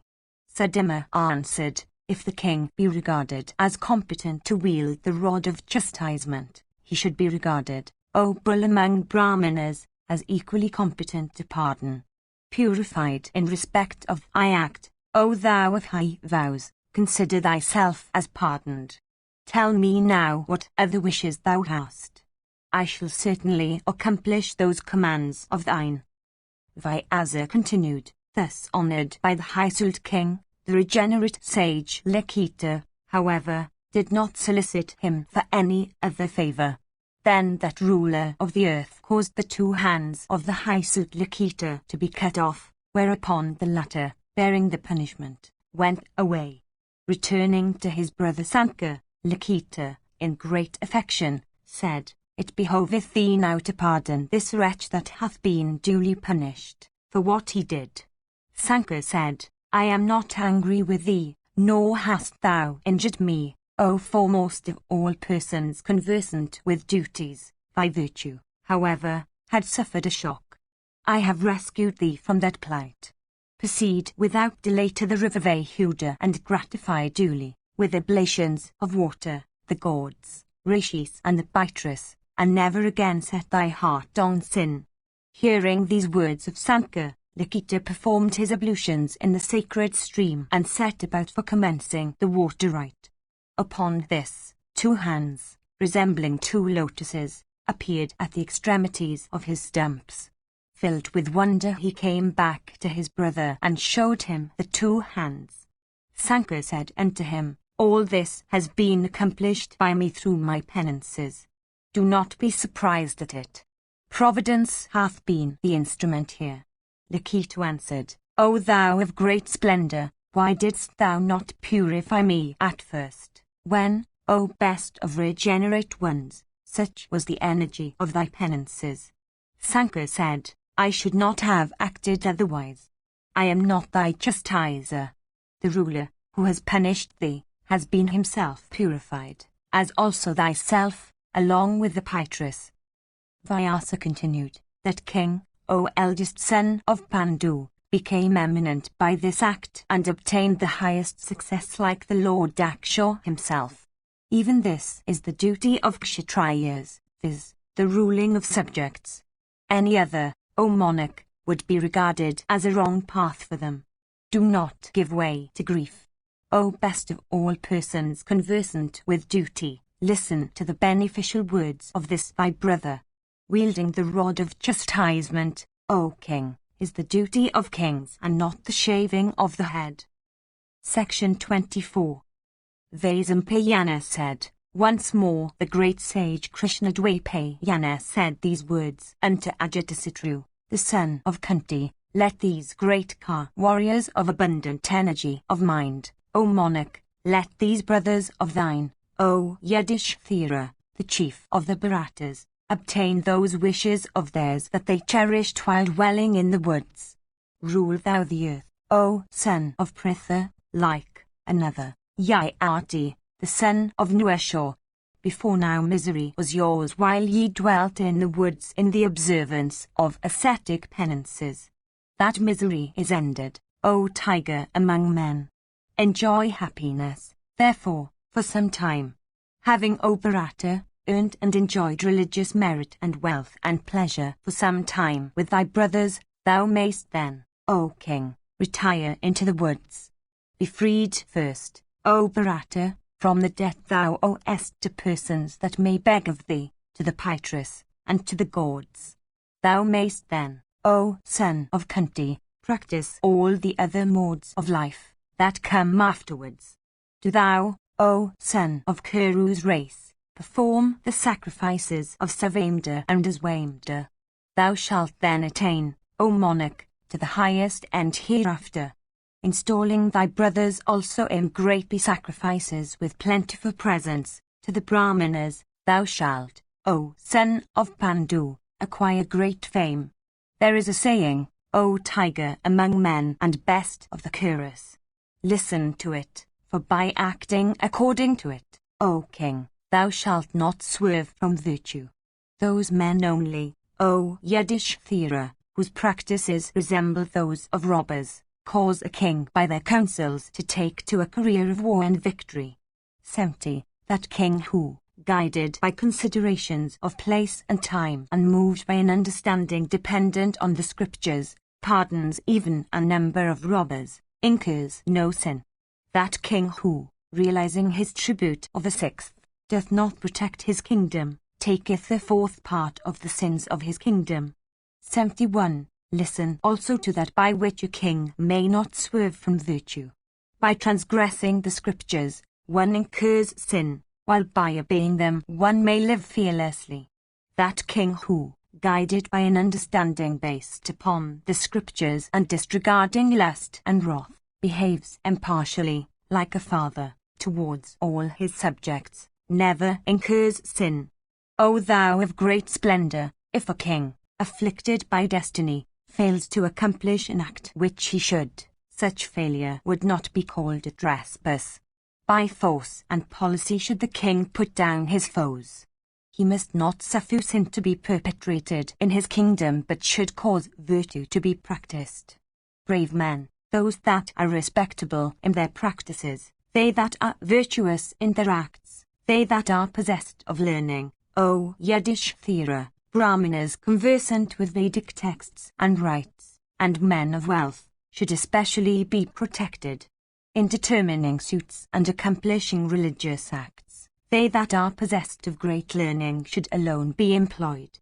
A prudent king will never repose his confidence upon one individual, however accomplished. That king who does not protect his subjects, whose passions are ungovernable, who is full of vanity, who is stained with haughtiness and malice, incurs sin and earns the reproach of tyranny. If the subjects of the king, O monarch, waste away from want of protection and are afflicted by the gods and ground down by robbers, the sin of all this stains the king himself. There is no sin, O Yudhishthira, in doing an act with heartiness, after full deliberation and consultation with men capable of offering good advice. Our tasks fail or succeed through destiny. If exertion, however, be applied, sin would not touch the king. I shall recite to thee, O tiger among kings, the story of what happened to an ancient king of the name of Hayagriva, O son of Pandu, the story, viz., of the heroic Hayagriva of unstained deeds, who, after having slain a large number of his foes in battle, was himself defeated and slain while without a follower by his side. Having achieved all that should be done for keeping foes under check and adopted all those foremost of means by which men may be protected, Hayagriva acquired great fame from the battles he fought and is now enjoying great bliss in heaven.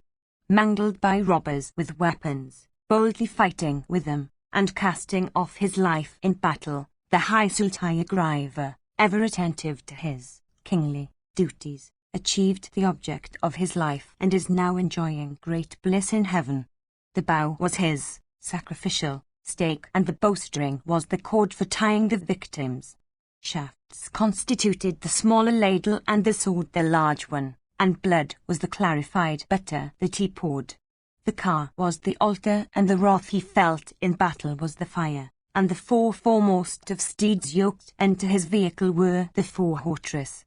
Having poured upon that sacrificial fire his foes as libations, and then his own life breaths at the completion of the sacrifice, that vigorous lion among kings, viz. Hayagraiva, became freed from sin and is now sporting in the regions of the gods.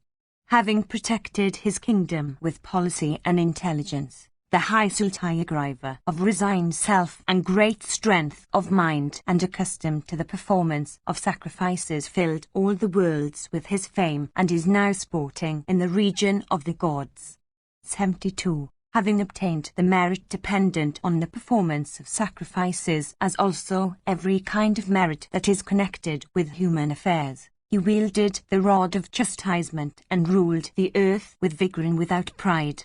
For this the virtuous and high Sultayagriva is sporting in the region of the gods. 73. Possessed of learning, practicing renunciation, actuated by faith, and full of gratitude, that king, having performed diverse acts, left this world of men and won the regions that are reserved for the intelligent and the wise, and those that are of approved usages and behavior, and prepared to cast off their lives in battle.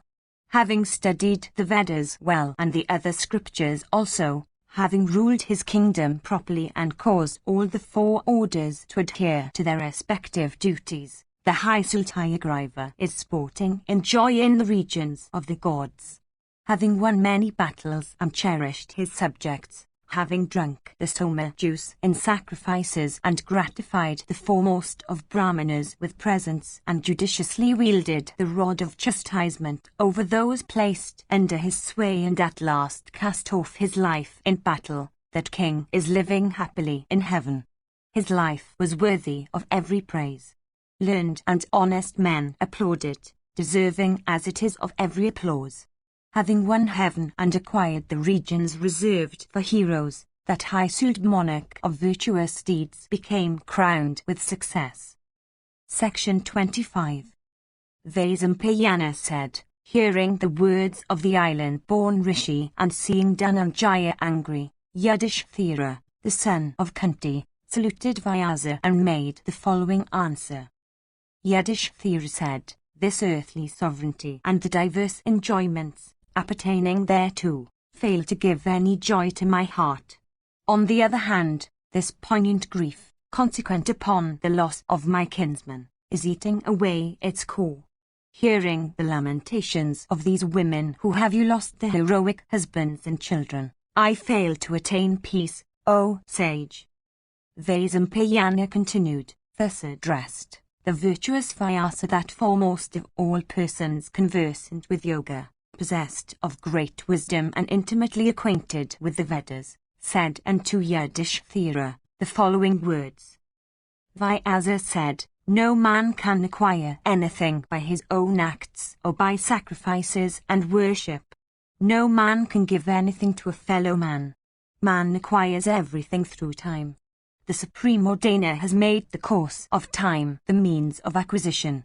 By mere intelligence or study of the scriptures, men, if time be unfavorable, cannot acquire any earthly possession. Sometimes an ignorant fool may succeed in winning wealth. Time is the efficacious means for the accomplishment of all acts. During times of adversity, neither science, nor incantations, nor drugs, yield any fruits. In times, however, of prosperity, those very things, properly applied, become efficacious and bear success. By time the winds blow violently, by time the clouds become rain-charged, by time tanks become adorned with lotuses of different kinds, by time trees in the forest become decked with flowers, by time nights become dark or lighted, by time the moon becomes full. If the time for it does not come, trees do not bear flowers and fruits. If the time for it does not come, the currents of rivers do not become fierce. birds and snakes and deer and elephants and other animals never become excited when the time for it does not come. If the time for it does not come, women do not conceive. It is with time that winter and summer and the rainy season come. If the time for it does not come, no one is born and no one dies. If the time does not come, the infant does not acquire power of speech. If the time does not come, one does not acquire youth. It is with time that the seed sown puts forth its sprouts. If the time does not come, the sun does not appear above the horizon, nor, when the time for it does not come, does he repair to the Easter hills. If the time for it does not come, the moon does not wax nor wane, nor the ocean, with its high billows, rise and ebb. In this connection is instanced the old story recited, O Yudhishthira, by King Snigit in grief. The irresistible course of time affects all mortals. All earthly things, ripened by time, suffer destruction. Some, O king, slay some men. The slayers, again, are slain by others. This is the language of the world. Really, however, no one slays and no one is slain. One thinks men slay their fellow men. Another thinks men do not slay.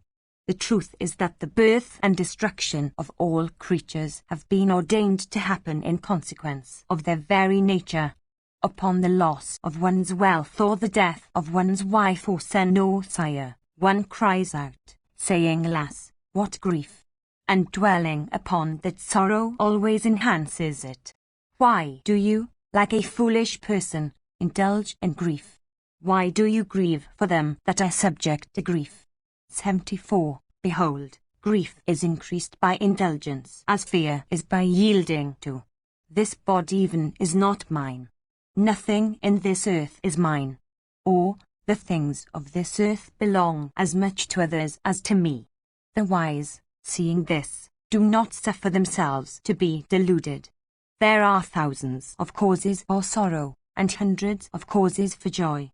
These every day affect the ignorant only, but not him that is wise. These, in course of time, become objects of affection or aversion, and appearing as bliss or woe revolve, as if in a wheel, for affecting living creatures.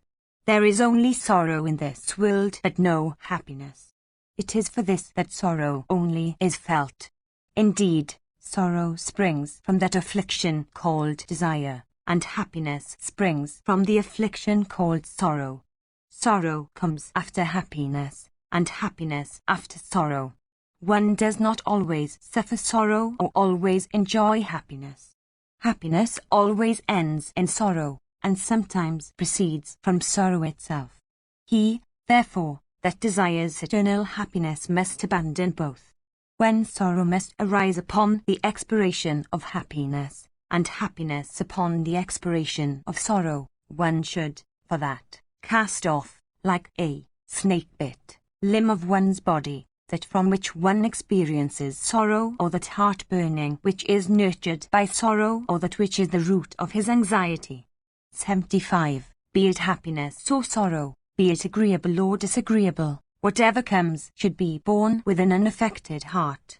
O amiable one, if thou abstainest, in even a slight measure, from doing what is agreeable to your wives and children, thou shalt then know who is whose and why so and for what. They that are highly stupid and they that are masters of their souls enjoy happiness here. They, however, that occupy an intermediate place suffer misery. This, O Yudhishthira, is what Snigit of great wisdom said. That person who was conversant with what is good or bad in this world, with duties, and with happiness and misery. He who is grieved at other people's griefs can never be happy. There is no end of grief, and grief arises from happiness itself. Happiness and misery, prosperity and adversity, gain and loss, death and life, in their turn, wait upon all creatures. For this reason the wise man of tranquil soul should neither be elated with joy nor be depressed with sorrow. To be engaged in battle has been said to be the sacrifice for a king, a due observance of the science of chastisement is his yoga, and the gift of wealth in sacrifices in the form of dakshina is his renunciation. All these should be regarded as acts that sanctify him. By governing the kingdom with intelligence and policy, casting off pride, performing sacrifices, and looking at everything and all persons with kindness and impartiality, a high-souled king, after death, sports in the region of the gods. By winning battles, protecting his kingdom, drinking the soma juice, advancing his subjects, wielding judiciously the rod of chastisement, and casting off his body at last in fight, a king enjoys happiness in heaven. Having studied all the Vedas and the other scriptures duly, having protected the kingdom properly, and having caused all the four orders to adhere to their respective duties, a king becomes sanctified and finally sports in heaven. He is the best of kings whose conduct, even after his death, is applauded by the inhabitants of city and country and by his counselors and friends. Section 26. Vaisampayana said, in this connection, the high Yudhishthira said unto Arjuna these words fraught with reason. Thou thinkest, O Partha, that there is nothing superior to wealth, and that the poor man can neither have heaven, nor happiness, nor the acquisition of his wishes. This, however, is not true. Many persons are seen that have been crowned with success through sacrifice in the shape of Vedic study. Many sages are seen by devotion to penances to have acquired eternal regions of bliss. They, O Dhananjaya, who always observe the practices of the rishis by betaking themselves to Brahmacharya and who become acquainted with all duties, are regarded by the gods as Brahmanas. O Dhananjaya, thou shouldst always regard those rishis that are devoted to the study of the Vedas and those that are devoted to the pursuit of true knowledge as persons that are truly virtuous. O son of Pandu, all our acts depend upon those that are devoted to the acquisition of true knowledge. 76. We know this to be the opinion of the Kanasas, O Puissant One. The Agas, the Prishnis, the Sikatas, O Bharata, the Aranas, and the Kitavas, have all gone to heaven through the merit of Vedic study. By performing those acts, O Dhananjaya, that are indicated in the Vedas, viz., battle, study of the Vedas, sacrifices, the restraint of passion that is so difficult, one goes to heaven by the southern path of the sun, Dakshinayana. I have, before this, told thee that those very regions belong to persons that are observant of Vedic acts. Thou shalt see, however, that the northern path, Uttarana, is travelled by those that are devoted to yoga penances. Those eternal and bright regions to which that path leads belong to men of yoga. Of these two, the northern path is much applauded by those conversant with the Puranas. Thou shouldst know that one acquires heaven through contentment. From contentment springs great happiness. There is nothing higher than contentment. And to the yogin who has controlled wrath and joy, contentment is his high praise and success. In this connection is cited the discourse by Yayati of old. Listening to that discourse, one may succeed in withdrawing all his desires like a tortoise drawing in all his limbs. When one cherishes no fear of anything, when one is not feared by anything, when one cherishes no desire, when one bears no hate, then is one said to have attained to the state of Brahma. When one does not bear sinfully towards any creature, in act, thought, or word, one is then said to have attained to Brahma. When one has controlled his pride and folly, and withdrawn himself from all attachments, it is then that that pious man of irradiated soul becomes fit for attaining to that salvation which consists in the annihilation of separate existence. Listen now to me with concentrated attention, O son of Pritha, as I say it unto thee. Some desire virtue, some good conduct, and some wealth. One may desire wealth as a means for the acquisition of virtue. The abandonment, however, of such desire would be better for him. 77. There are many faults attached to wealth and consequently to those religious acts that are performed with wealth. We have seen it with our own eyes. It behoveth thee also to see this. He that desires wealth finds it very difficult to abandon that which should by every means be abandoned. Good deeds are very rare in those that amass riches. It is said that wealth can never be acquired without injuring others, and that, when earned, it brings numerous troubles.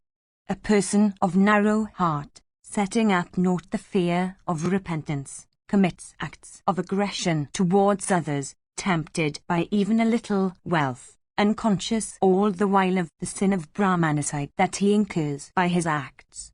Obtaining wealth which is so difficult of acquisition, one burns with grief if one has to give a portion of it to one's servants, with grief, that is, which is equal to what one would feel if one is actually robbed by depredators. If, on the other hand, one does not part with one's wealth, obloquy becomes one's share. One, however, that has no wealth, never becomes the subject of censure. Withdrawn from all attachments, such a person can become happy in all respects by supporting life upon what little he may obtain as alms. No one, however, can be happy by the acquisition of wealth. In this connection certain verses relating to sacrifices are recited by persons conversant with ancient scriptures. Wealth was created by the Creator for the sake of sacrifices, and man was created by him for protecting that wealth and performing sacrifices. For this, all wealth should be applied to sacrifices. It is not proper that it should be spent for the gratification of desire of enjoyment. The Creator then confers wealth upon mortals for the sake of sacrifices. Know this, O son of Kunti, thou that art the foremost of all wealthy persons. It is for this that the wise think that wealth, without doubt, is nobody's on earth. One should perform sacrifices with it and give it away with a trustful heart. One should spend, in gift, what one has acquired, and not waste or spend it in gratifying one's desire of enjoyment. What use is there in amassing wealth when such proper objects exist in which to spend it? Those persons of little understanding that give away wealth unto men that have swerved from the duties of their order have to subsist hereafter for 100 years on ordure and dirt. That men give unto the undeserving and refrain from giving unto the deserving is due to inability to discriminate between the deserving and the undeserving. For this reason, the practice of even the virtue of charity is difficult. These are the two faults connected with wealth even when acquired, viz., gift to an undeserving person and abstaining from giving unto him that is deserving. Section 27. Yudhishthira said, in consequence of the fall of Abhimanyu of tender years, of the sons of Draupadi, of Drishthadhyumna, of Virata, of King Drupada, of Vasusna conversant with every duty, of the royal Drishtaketu, and of diverse other kings hailing from diverse regions, in battle, grief does not forsake my wretched self that am a slayer of kinsmen. Indeed, I am inordinately covetous of kingdom and am an exterminator of my own race. He upon whose breast and limbs I used to roll in sport, alas, that Ganga's son has been slain by me in battle through lust of sovereignty. When I beheld that lion among men, viz., our grandsire, assailed by Sikandin and trembling and reeling in consequence of Patha's shafts that resembled thunderbolts in energy, when I beheld his tall form pierced all over with blazing arrows and himself become weak like an aged lion, my heart was deeply pained. When I beheld that afflictor of hostile cars reel like a mountain summit and fall down strengthless on the terrace of his own vehicle with his face turned towards the east, my senses were stupefied. That scion of Kuru's race who with bow and shaft in hand had contended in fierce battle for many days with Rama himself of Bhrigu's line on the field sanctified by Kuru, that son of Ganga, that hero, who, at Varanasi, for the sake of brides, had, on the single car, challenged to battle the assembled Kshatriyas of the world, he who had burnt by the energy of his weapons that irresistible and foremost of kings, viz. Ugrayuda. Alas, that hero has been caused by me to be slain in battle. Knowing full well that Sikandin the prince of Panchala was his destroyer, that hero still refrained from slaying the prince with his shafts. Alas, such a magnanimous warrior was slain by Arjuna. O best of sages, at that moment when I beheld the grandsire stretched on the earth and covered with blood, a violent fever afflicted my heart. He who had protected and reared us when we were children, alas, he was caused to be slain by my sinful self that am covetous of kingdom, that am a slayer of reverend sinners, and a perfect fool, for the sake of sovereignty that would last but a few days. Our preceptor, the great archer Drona, adored by all the kings, was approached by me and addressed falsely in respect of his son. The memory of that act of mine is burning all my limbs. The preceptor said unto me, Tell me truly, O king, whether my son liveth still. Expecting truth from me, the Brahmana asked me of all others. By silently uttering the word elephant, I behaved falsely towards him. Sinful that I am, exceedingly covetous of kingdom, and a slayer of my reverend sinners, I behaved even thus towards my preceptor in battle, throwing off the garb of truth, which I was believed to wear, for I said unto him that is what Haman had been killed when, in fact, an elephant of that name had been slain. To what regions shall I go, thereafter, having perpetrated such infamous deeds? I caused also my eldest brother Karna to be slain, that terrible warrior who never retreated from battle. Who is the more sinful than I? Through covetousness I caused Abhimanyu of tender years, that hero who resembled a lion born in the hills, to penetrate into the array that was protected by Drona himself. I am like one guilty of infanticide. Sinful as I am, I have not since then been able to look Arjuna or the lotus-eyed Krishna in the face. I grieve also for Draupadi, who is bereft of her 5 sons like the earth bereft of her 5 mountains. I am a great offender, a great sinner, and a destroyer of the earth. Without rising from this seat that I now occupy, I will weaken my body by starvation, and meet with death. Know me, who am the slayer of my preceptor, as one that has sat down here in the observance of the Pravow. An exterminator of my race, I must do so in order that I may not be reborn in any of other borders of beings. 78. I shall forego all food and drink, and without moving from this place, O great ascetic, shall dry up my life breaths that are so dear.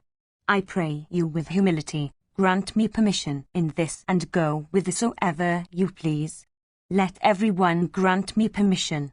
I shall cast off this body of mine. Vaisampayana continued, restraining Pritha's son who, stupefied by sorrow on account of his kinsman, uttered such words. Vyasa, that best of ascetics, spoke as follows, first telling him, This cannot be. Vyasa said, It behoveth thee not, O monarch, to indulge in such poignant grief. I shall repeat what I have once said. All this is destiny, O puissant one. Without doubt, all creatures that are born display at first a union of diverse materials and forces. Dissolution, however, overtakes them at the end. Like bubbles in the water they rise and disappear. All things massed together are sure to crumble away, and all things that rise must fall down. Union ends in dissolution and life ends in death. Idleness, though temporarily agreeable, ends in misery, and labor with skill, though temporarily painful, ends in happiness. Affluence, prosperity, modesty, contentment, and fame dwell in labor and skill, but not in idleness. Friends are not competent to bestow happiness, nor foes competent to inflict misery. Similarly, wisdom does not bring wealth, nor does wealth bring happiness. Since, O son of Kunti, thou hast been created by the Maker to engage thyself in work. success springs from work. Thou art not fit, O king, to avoid work. Section 28. Vaisampayana said, Vyasa then dispelled the grief of the eldest son of Pandu, who, burning with sorrow on account of the slaughter of his kinsman, had resolved to make an end of himself. Vyasa said, in this connection is cited the old story, O tiger among men, that is known by the name of Asma's discourse. Listen to it, O Yudhishthira. Janaka, the ruler of the Vedas, O king, filled with sorrow and grief, questioned a wise Brahmana of the name of Asma for the resolution of his doubts. Janaka said, how should a man desirous of his own good behave upon occasions of the accession and the destruction of both kinsmen and wealth? Asma said, immediately after the formation of a man's body, joys and griefs attach themselves to it. Although there is a possibility of either of the two overtaking the person, yet whichever actually overtakes him quickly robs him of his reason, like the wind driving away gathering clouds. In times of prosperity, one thinks in this strain, viz., I am of high birth. I can do whatever I like! I am not an ordinary man. His mind becomes soaked with such triple vanity. Addicted to all earthly enjoyments, he begins to waste the wealth hoarded by his ancestors. Impoverished in course of time, he regards the appropriation of what belongs to others as even laudable. Like a hunter piercing a deer with his shafts, the king then punishes that wicked wight, that robber of other people's possessions, that transgressor of law and rule. Without attaining to 100 years, the usual period of human life, such men scarcely live beyond 20 or 30 years. Carefully observing the behavior of all creatures, a king should, by the exercise of his intelligence, apply remedies for alleviating the great sorrows of his subjects. The causes of all mental sorrow are two, viz., delusion of the mind and the accession of distress. No third cause exists. All these diverse kinds of woe, as also those arising from attachment to earthly enjoyments that overtake man, are even such. 79. Decrepitude and death, like a pair of wolves, devour all creatures, strong or weak, short or tall. No man can escape decrepitude and death, not even the subjugator of the whole earth girt by the sea. Be it happiness or be it sorrow that comes upon creatures, it should be enjoyed or borne without elation or depression. There is no method of escape from them. The evils of life, O king, overtake one in early or middle or old age. They can never be avoided, while those sources of bliss that are coveted never come. 80. The absence of what is agreeable, the presence of what is disagreeable, good and evil, bliss and woe, follow destiny. Similarly, the birth of creatures and their death, and the accessions of gain and loss, are all preordained. Even a scent, colour, taste, and the touch spring naturally. Happiness and misery arise from what has been preordained. Seats and beds and vehicles, prosperity and drink and food, ever approach, leaving creatures according to time's course. 81. Physicians even get ill. The strong become weak. They that are in the enjoyment of prosperity lose all and become indigent. The course of time is very wonderful. High birth, health, beauty, prosperity, and objects of enjoyment are all won through destiny. The indigent, although they may not desire it, have many children. The affluent again are seen to be childless. Wonderful is the course of destiny. The evils caused by disease, fire, water, weapons, hunger, poison, fever, and death, and falls from high places, overtake a man according to the destiny under which he is born. It is seen in this world that somebody without sinning suffers diverse ills, while another, having sinned, is not borne down by the weight of calamity. It is seen that somebody in the enjoyment of wealth perishes in youth, while one that is poor drags on his existence, borne down by decrepitude, for 100 years. One born in an ignoble race may have a very long life, while one sprung from a noble line perishes soon like an insect. In this world, it is very common that persons in affluent circumstances have no appetite, while they that are indigent can digest chips of wood. Impelled by destiny, whatever sins the man of wicked soul, discontented with his condition, commits, saying, I am the he regards to be all for his good. Hunting, dice, women, wine, brawls, these are censured by the wise. Many persons, however, possessed of even extensive knowledge of the scriptures are seen to be addicted to them. Objects, whether coveted or otherwise, come upon creatures in consequence of time's course. No other cause can be traced. Air, space, fire, moon, sun, day, night, the luminous bodies in the firmament, rivers, and mountains, who makes them and who supports them? Cold and heat, and rain, come one after another in consequence of time's course. It is even so, O bull among men, with the happiness and the misery of mankind. Neither medicines, nor incantations, can rescue the man assailed by decrepitude or overtaken by death. As two logs of wood floating on the great ocean, come together and are again, when the time comes, separated, even so creatures come together and are again, when the time comes, separated.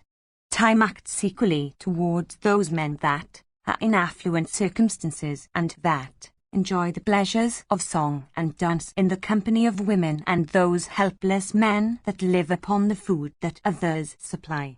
In this world 1,000 kinds of relationship are contracted, such as mother and father and son and wife.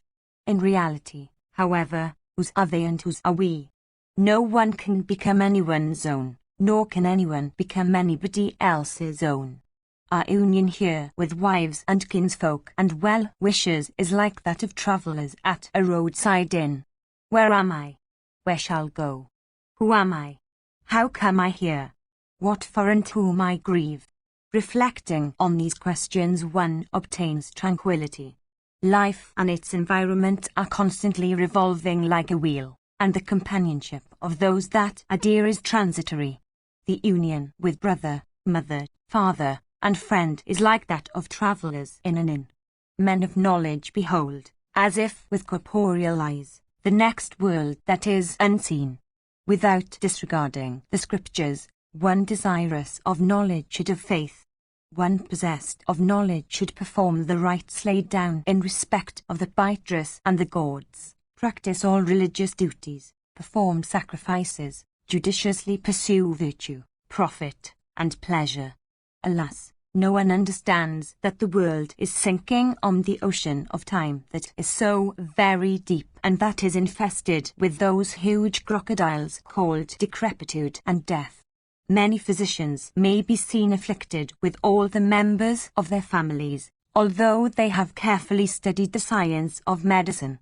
82. Taking bitters and diverse kinds of oily drugs, these succeed not in escaping death, like ocean in transcending its continents.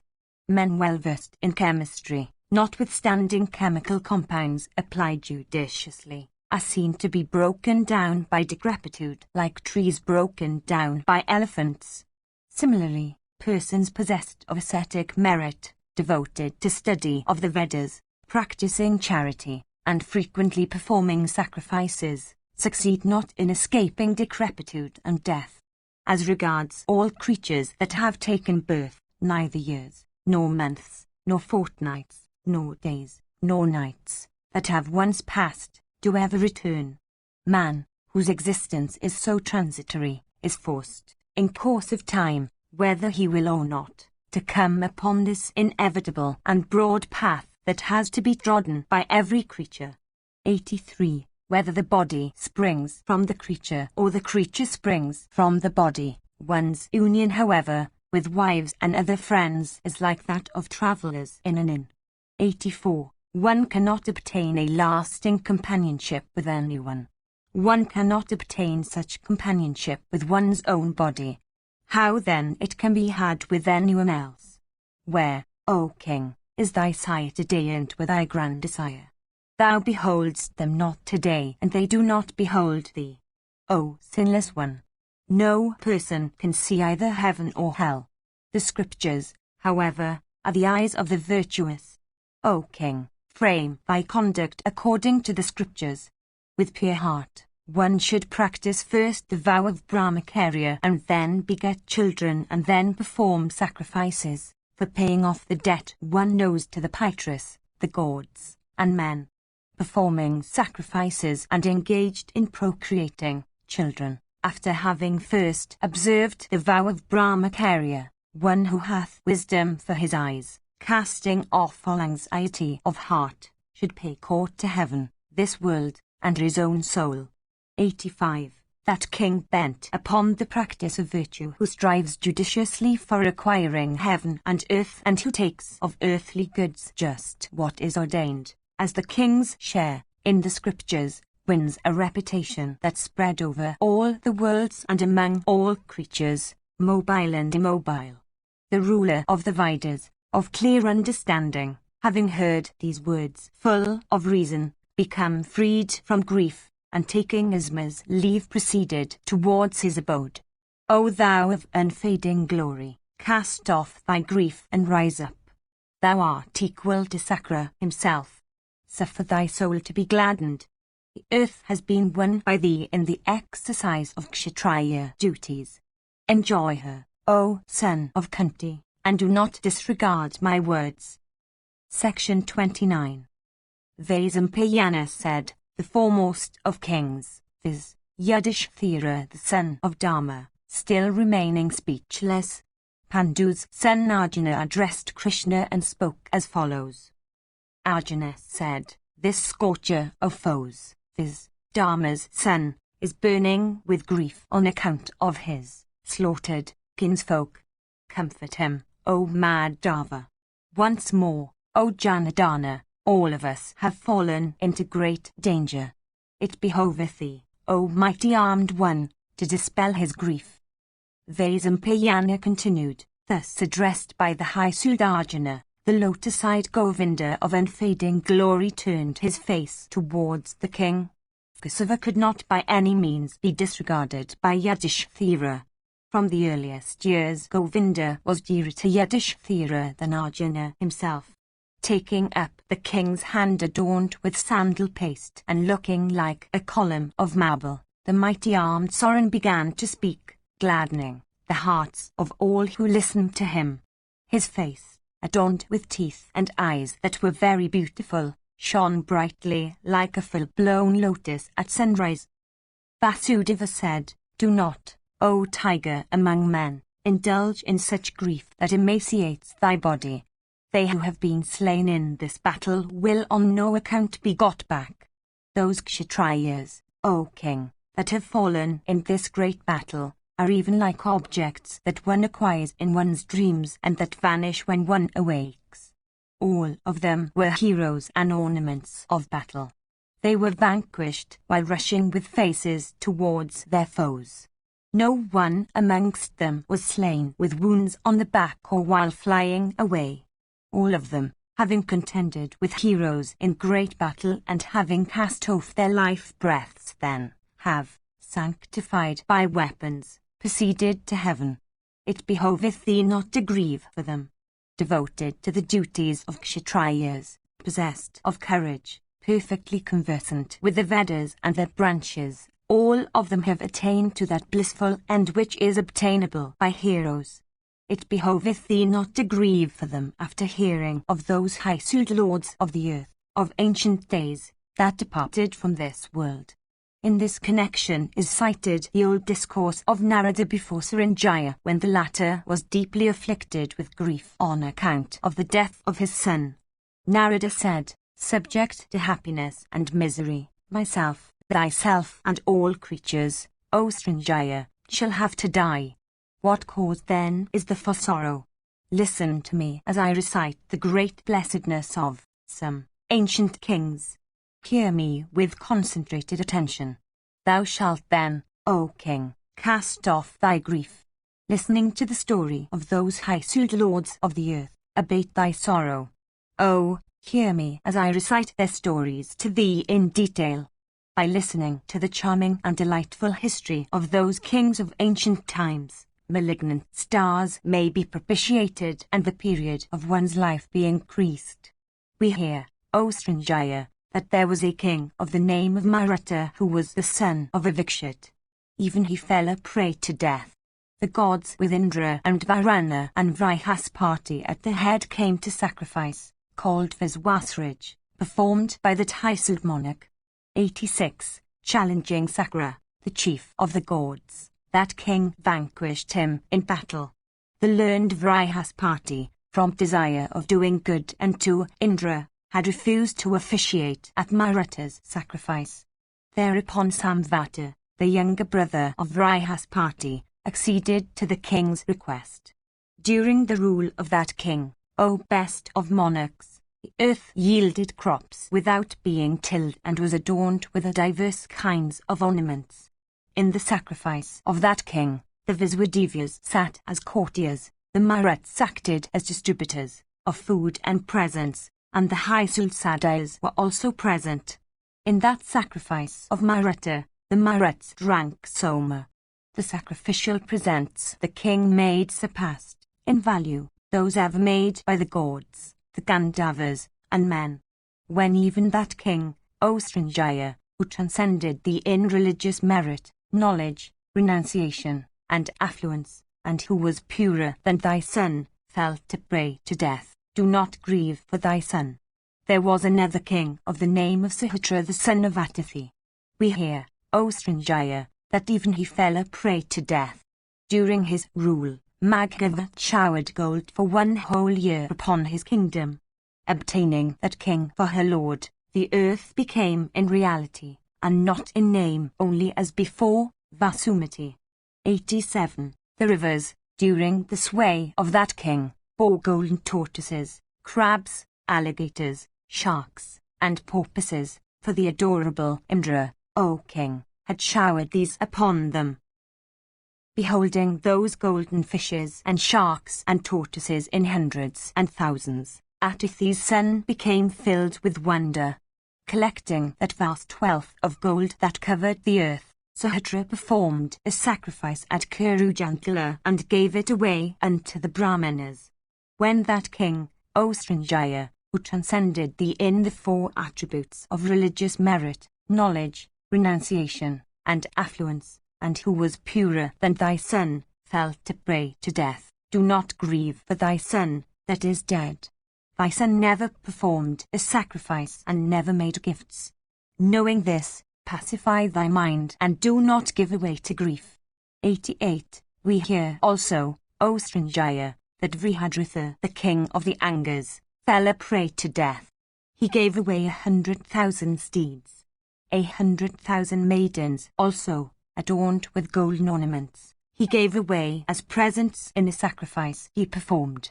100,000 elephants also of the best breed, he gave away as presents in another sacrifice performed by him. 100 millions also of bulls, adorned with golden chains, with thousands of kine accompanying them, he gave away as sacrificial presents. While the king of Anga performed his sacrifice by the hill called Vaishnupada, Indra became intoxicated with the soma he drank, and the Brahmanas with the presents they received.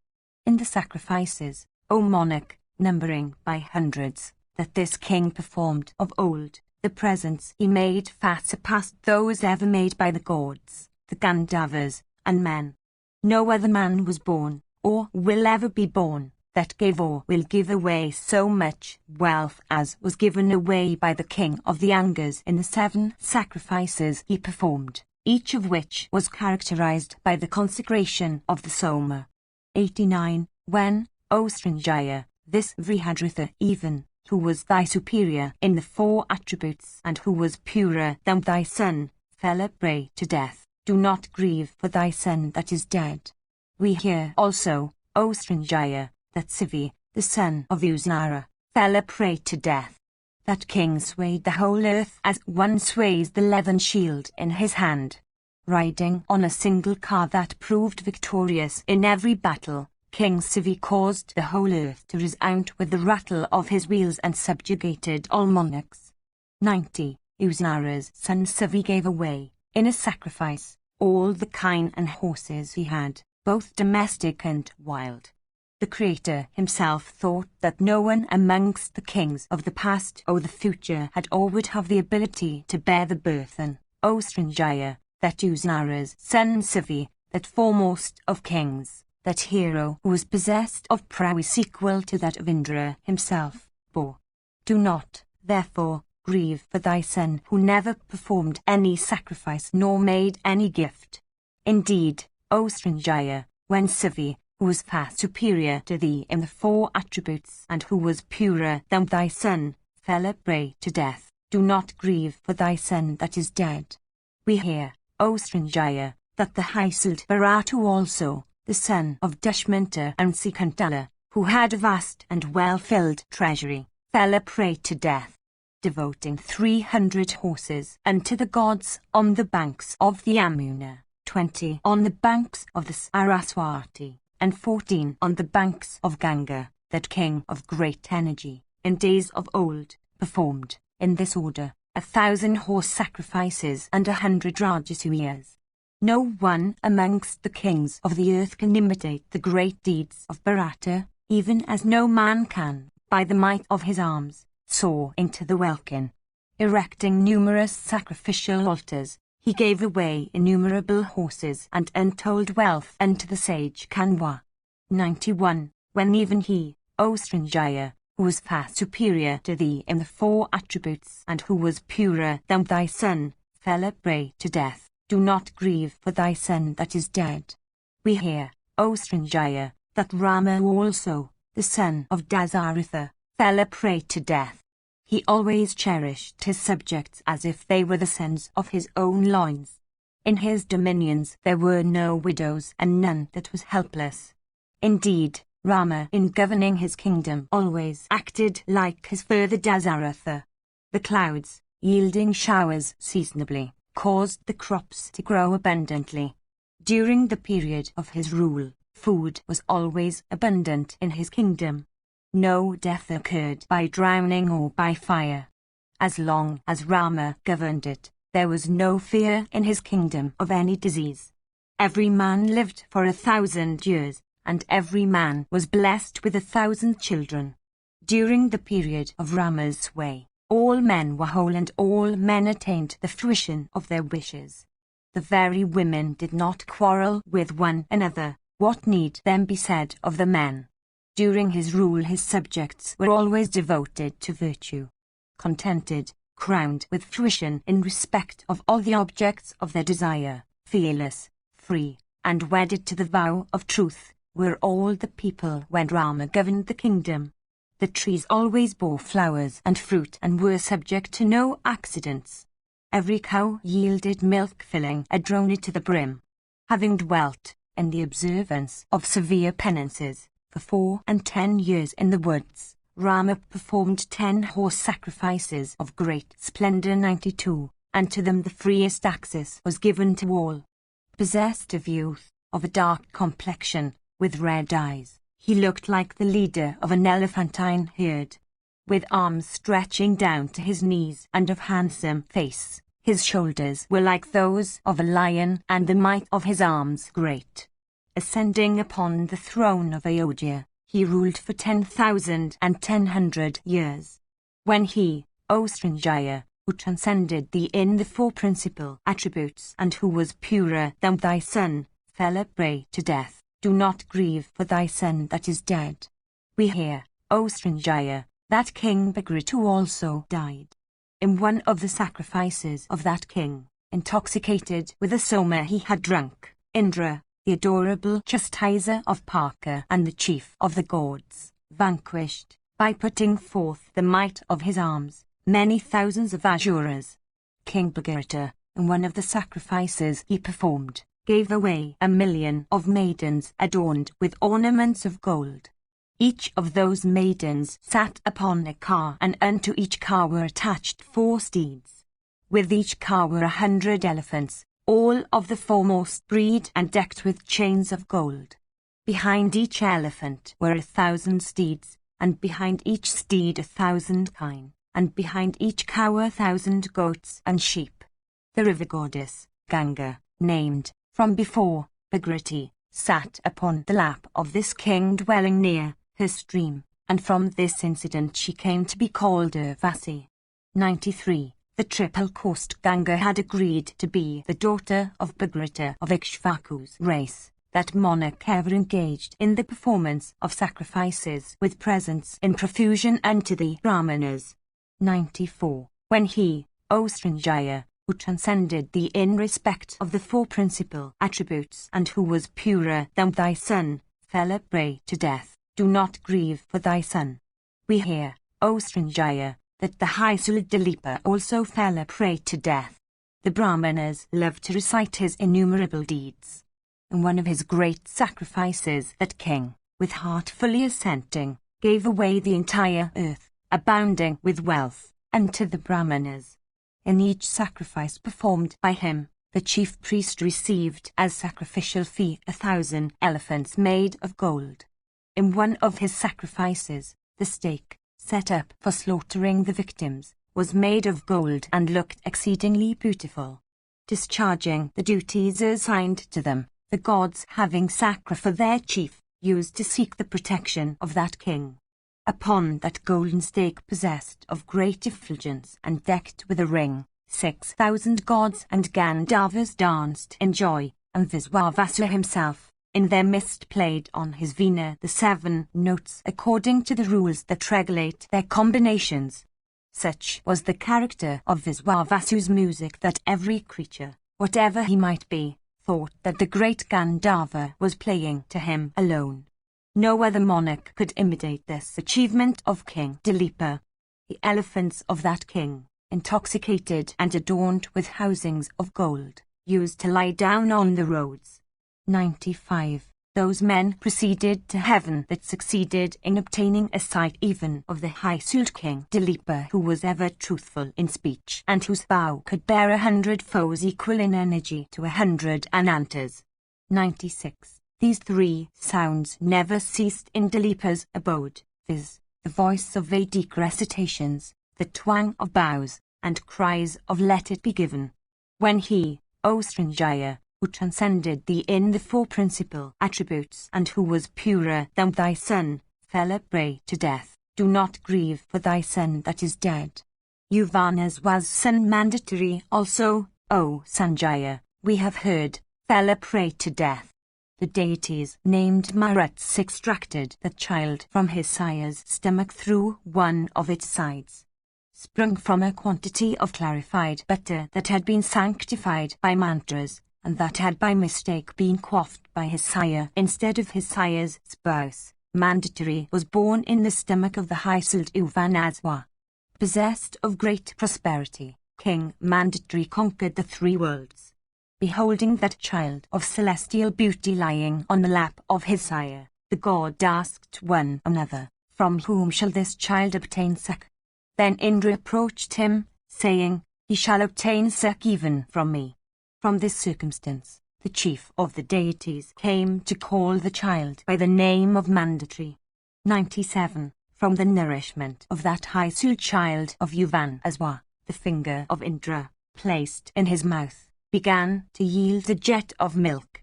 Sucking Indra's finger, he grew up into a stout youth in 100 days.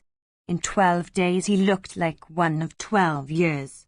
The whole earth in one day came under the sway of that high-souled and virtuous and brave king who resembled Indra himself for prowess in battle. He vanquished Kings Angada, Maruta, Asita, Gaya, and Vrihadratha, the king of the Angas. 98. When Uvanas was sent forth in battle with Angada, the gods thought that the firmament was breaking with the twang of his bow. The whole earth from where the sun rises to where he sets is said to be the field of Mandatory. Having performed horse sacrifices and 100 Rajasuyas, he gave unto the Brahmanas many Rohita fishes. Those fishes were each 10 yojanas in length and 1 in breadth. Those that remained after gratifying the Brahmanas were divided amongst themselves by the other classes. When he, O Srinjaya, who transcended thee in respect of the four principal attributes and who was purer than thy son, fell a prey to death, do not grieve for thy son that is dead. We hear, O Sanjaya, that Yayati, the son of Nuasha, also fell a prey to death. Having subjugated the whole world with its seas, he journeyed through it, decking it with successive sacrificial altars, the intervals between which were measured by throws of a heavy piece of wood. Indeed, he reached the very shores of the sea as he proceeded, performing great sacrifices on those altars along his way. 99. Having performed 1,000 sacrifices and 100 vajipas, he gratified the foremost of Brahmanas with 3 mountains of gold. Having slain many Daityas and Danavas duly arrayed in battle, Nuasha's son, Yayati, divided the whole earth among his children.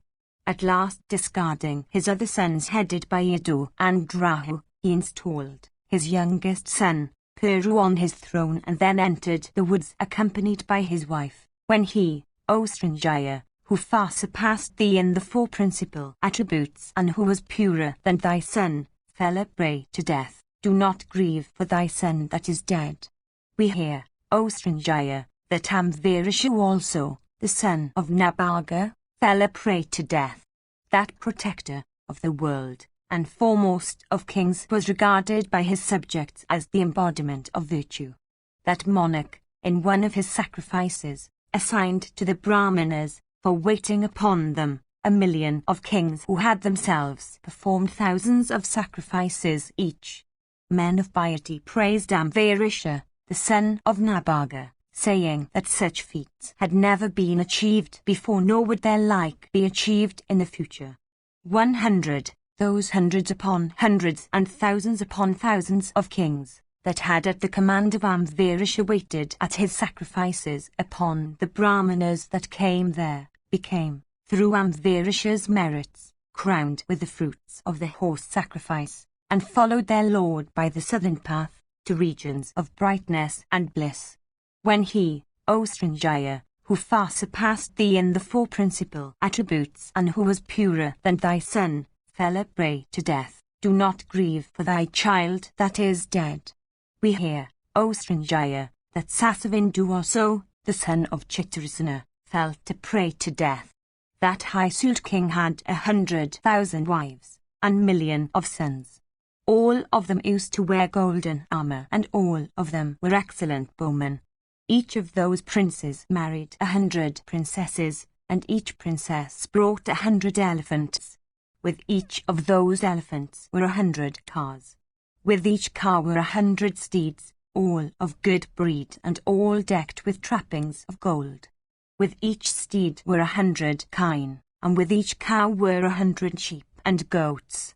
This countless wealth, O monarch, Sasavindu gave away, in a horse sacrifice, unto the Brahmanas. When he, O Srinjaya, who far surpassed thee in the four principal attributes and who was purer than thy son, fell a prey to death, do not grieve for thy child that is dead.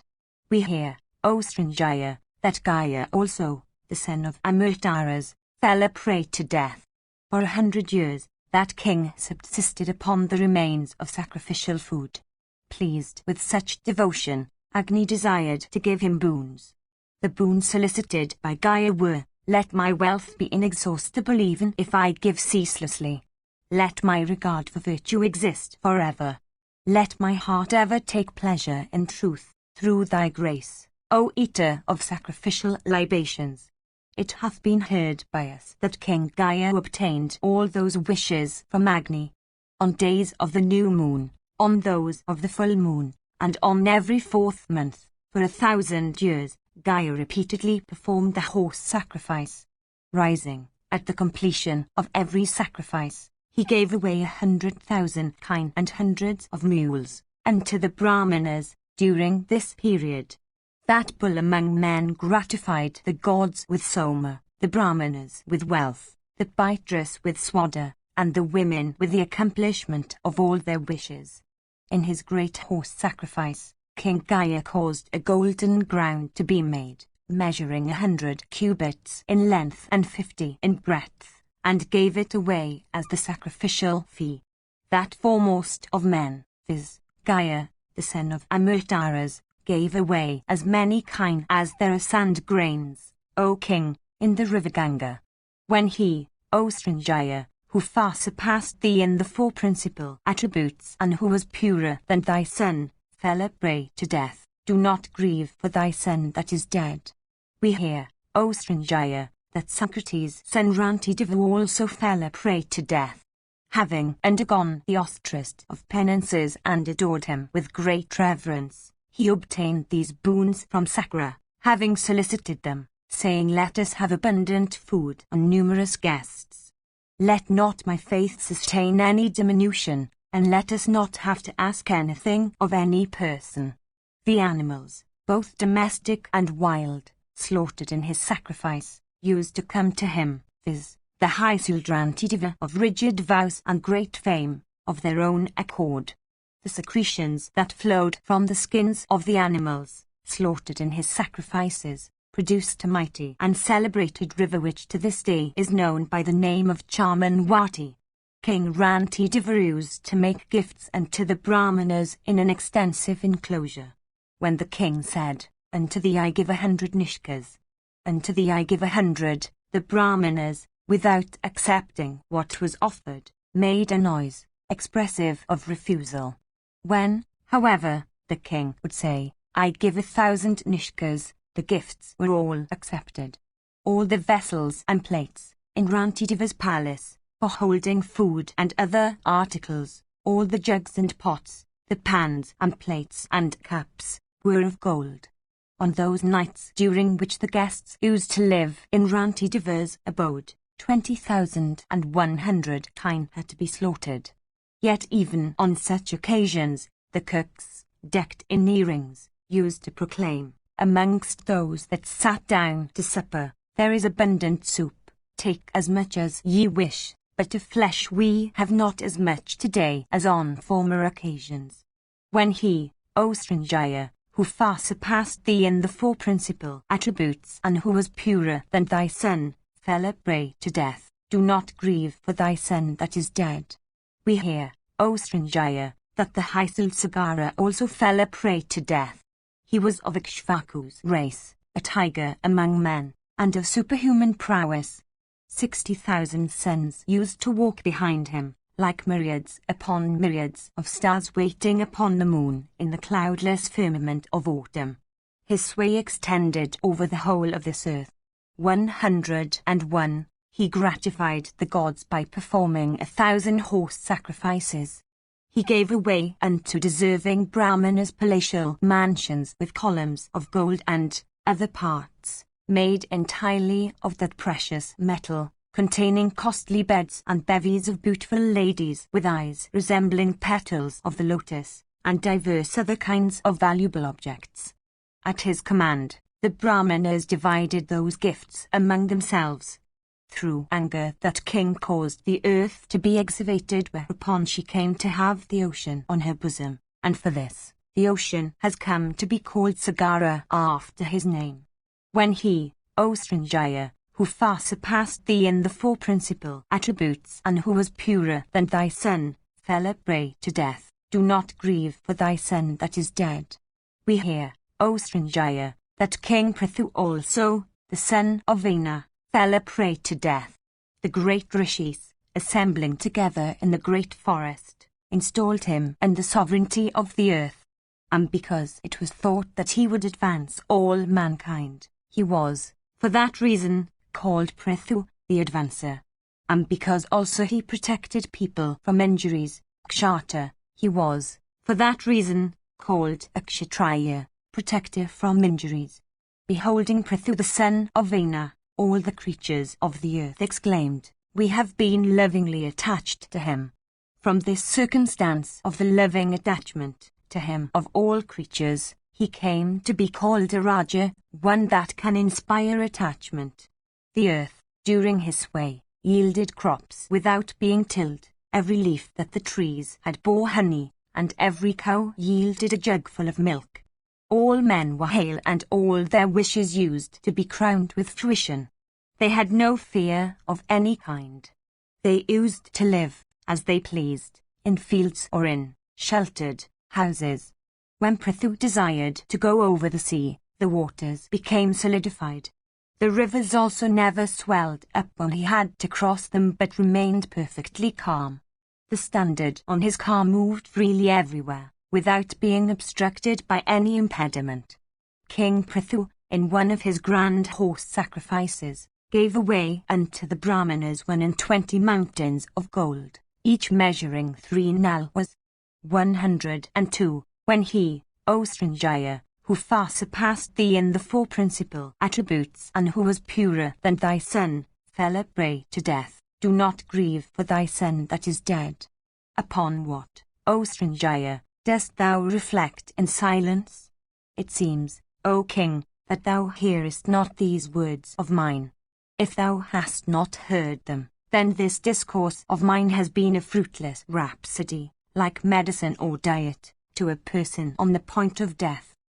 Srinjaya said, I am attending, O Narada, to this discourse of thine, of excellent import and perfumed like a garland of flowers, this discourse upon the conduct of high-souled royal sages of meritorious deeds and great fame, that can certainly dispel grief.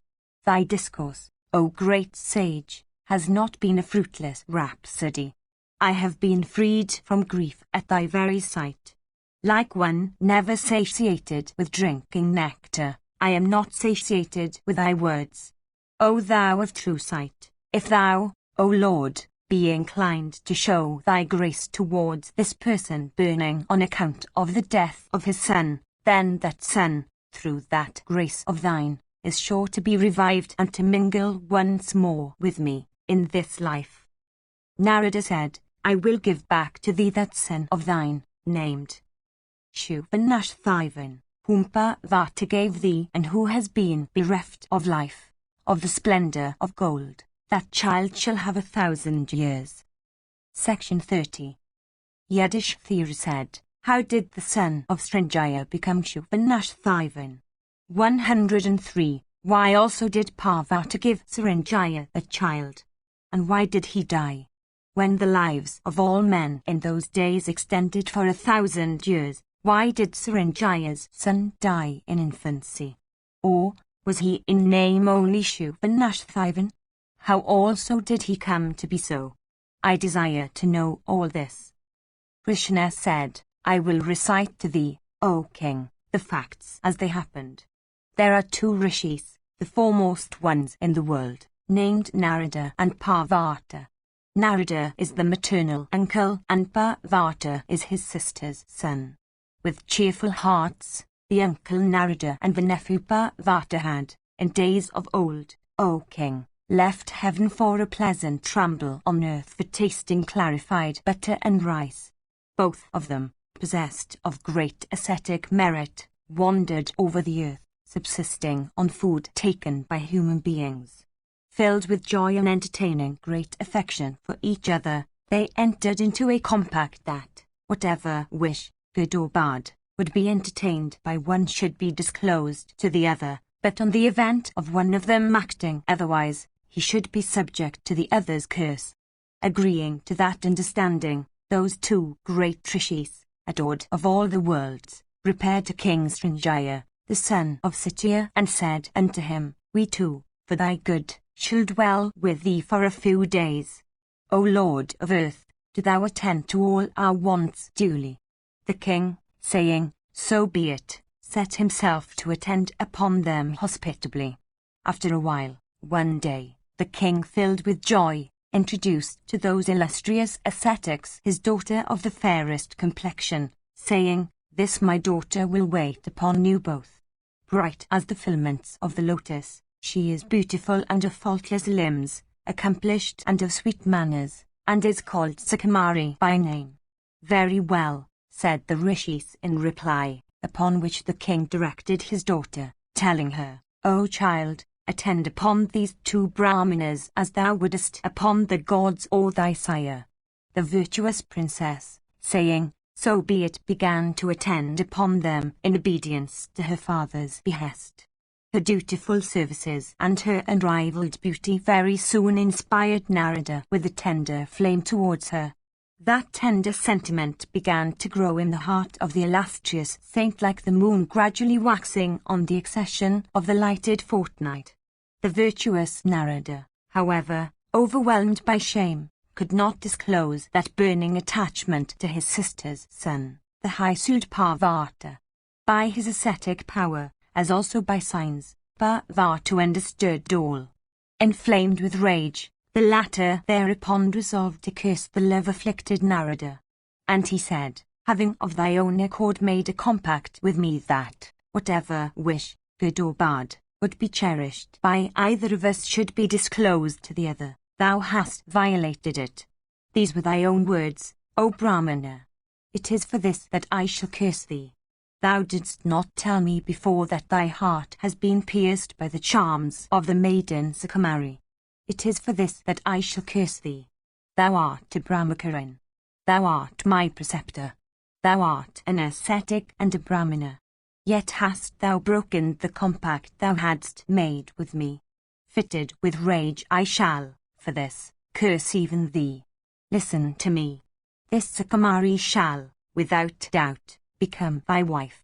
From the time of thy marriage, however, O puissant one, both she and all men shall behold thee an ape, for thy true features having disappeared, an ape shalt thou appear unto all." Hearing these words of his, the uncle Narada, filled with wrath, cursed his nephew Parvata in return, saying, "Although thou hast ascetic merit and brahmacharya and truth and self-restraint, and although thou art ever devoted to virtue, thou shalt not yet succeed in proceeding to heaven." Filled with rage and desire of vengeance, they thus cursed and flamed against each other like a couple of infuriated elephants. From that time the high-souled Parvata began to wander over the earth, respected as he deserved, O Bharata, for his own energy. Narada then, that foremost of Brahmanas, obtained according to due rights the hand of Saranjaya's daughter, the faultless Sukumari. The princess, however, beheld Narada exactly as the curse had said. Indeed, just after the last of the wedding mantras had been recited, Sukumari beheld the celestial rishi to have a face like that of an ape. She, however, did not on that account disregard her lord. On the other hand, she dedicated her love to him. Indeed, the princess, chaste as she was, devoted herself entirely to her lord and did not in her heart even desire anyone else among the gods, munis, and yakshas for a husband. One day, as the illustrious Parvata, in course of his wanderings, entered a solitary forest, he beheld Narada there. Saluting him, Parvata said, "Show thy grace unto me by permitting me, O puissant one, to go to heaven." Seeing the cheerless Parvata kneeling before him with joined hands, Narada, himself more cheerless, said unto him, "Thou hadst cursed me first, saying, 'Be thou an ape.' After thou hadst said so unto me, I cursed thee from anger, saying, 'From this day thou shalt not dwell in heaven.'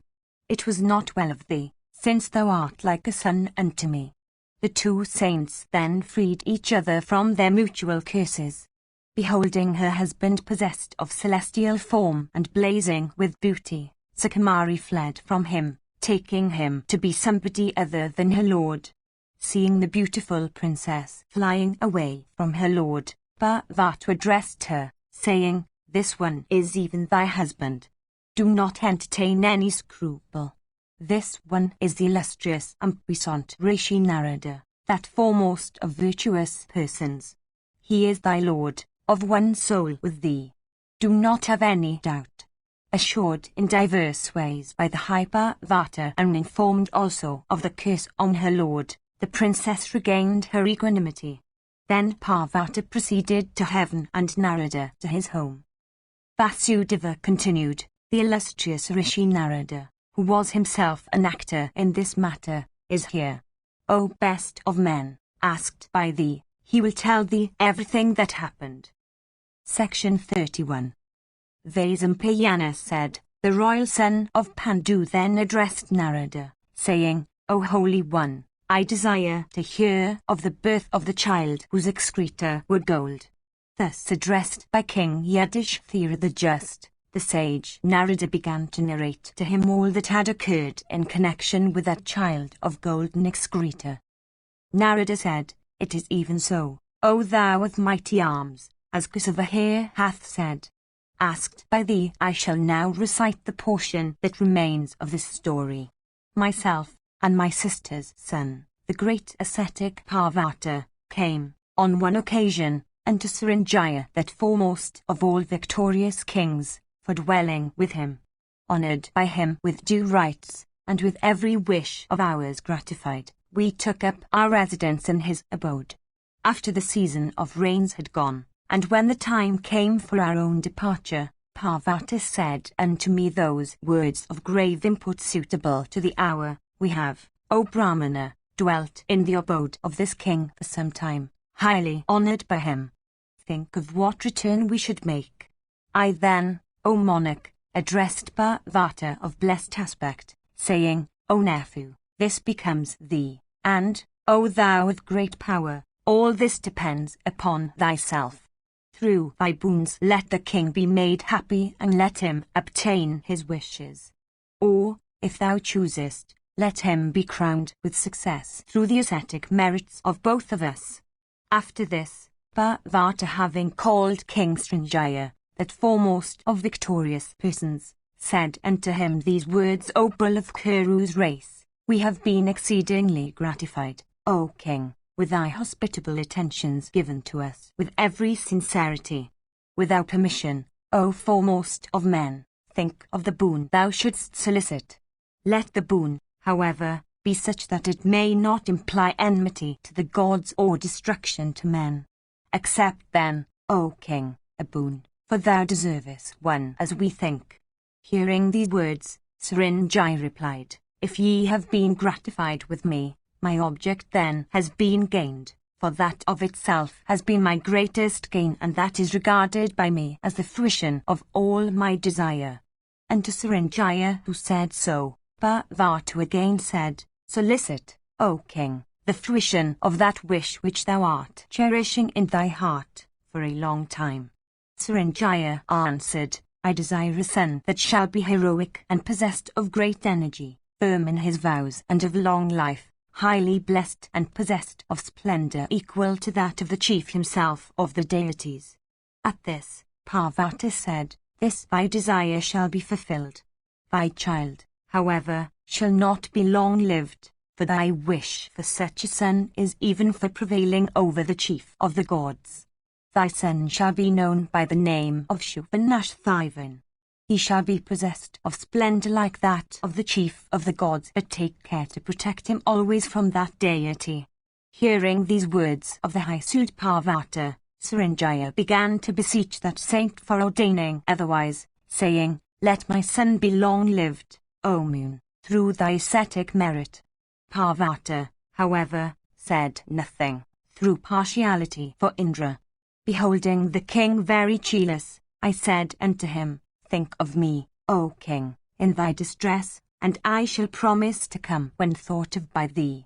Do not grieve, O Lord of earth. I will give thee back thy beloved child, even if he be dead, in his living form. Having said so unto that monarch, both of us left his presence for coming to where we wished, and Saranjaya returned to his abode as he pleased. After some time had elapsed, the royal sage Saranjaya had borne unto him a son of great prowess and blazing forth with energy. The child grew up like a large lotus in a lake, and became Shubhanashthivan in reality as in name. This extraordinary fact, O best of the Kurus, soon became widely known over the world. The chief of the gods also came to know it as the result of Parvata's boon. Fearing humiliation at the hands of the child when he would grow up, the slayer of Vala and Vritra began to watch for the lacquers of the prince. He commanded his celestial weapon Thunder, standing before him in embodied shape, saying, Go, O puissant one, and assuming the form of a tiger slay this prince. When grown up, this child of Srinjaya may, by his achievements, humiliate me, O thunder, as Parvati said. Thus addressed by Sakra, the celestial weapon thunder, that subjugator of hostile towns, began from that day to continually watch for the lacquers of the prince. Srinjaya, meanwhile, having obtained that child whose splendour resembled that of Indra himself, became filled with joy. The king, accompanied by his wives, and the other ladies of his household, shook up his residence in the midst of a forest. One day, on the shores of the Bhagrati, the boy, accompanied by his nurse, ran hither and thither in play. Though only 5 years of age, his prowess, even then, resembled that of a mighty elephant. While thus employed, the child met a powerful tiger that came upon him suddenly. The infant prince trembled violently as he was being crushed by the tiger and soon fell down lifeless on the earth. At this sight the nurse uttered loud cries of grief. Having slain the prince, the tiger, through Indra's powers of delusion, vanished there and then. Hearing the voice of the crying nurse, the king, in great anxiety, ran to the spot. He beheld his son there, his blood quaffed off, and lying lifeless on the ground like the moon dropped from the firmament. Taking up on his lap the boy covered with blood, the king, with heart stricken by grief, began to lament piteously. The royal ladies then, afflicted with grief and crying, quickly ran to the spot where King Srinjaya was. In that situation the king thought of me with concentrated attention. Knowing that the king was thinking of me, I appeared before him.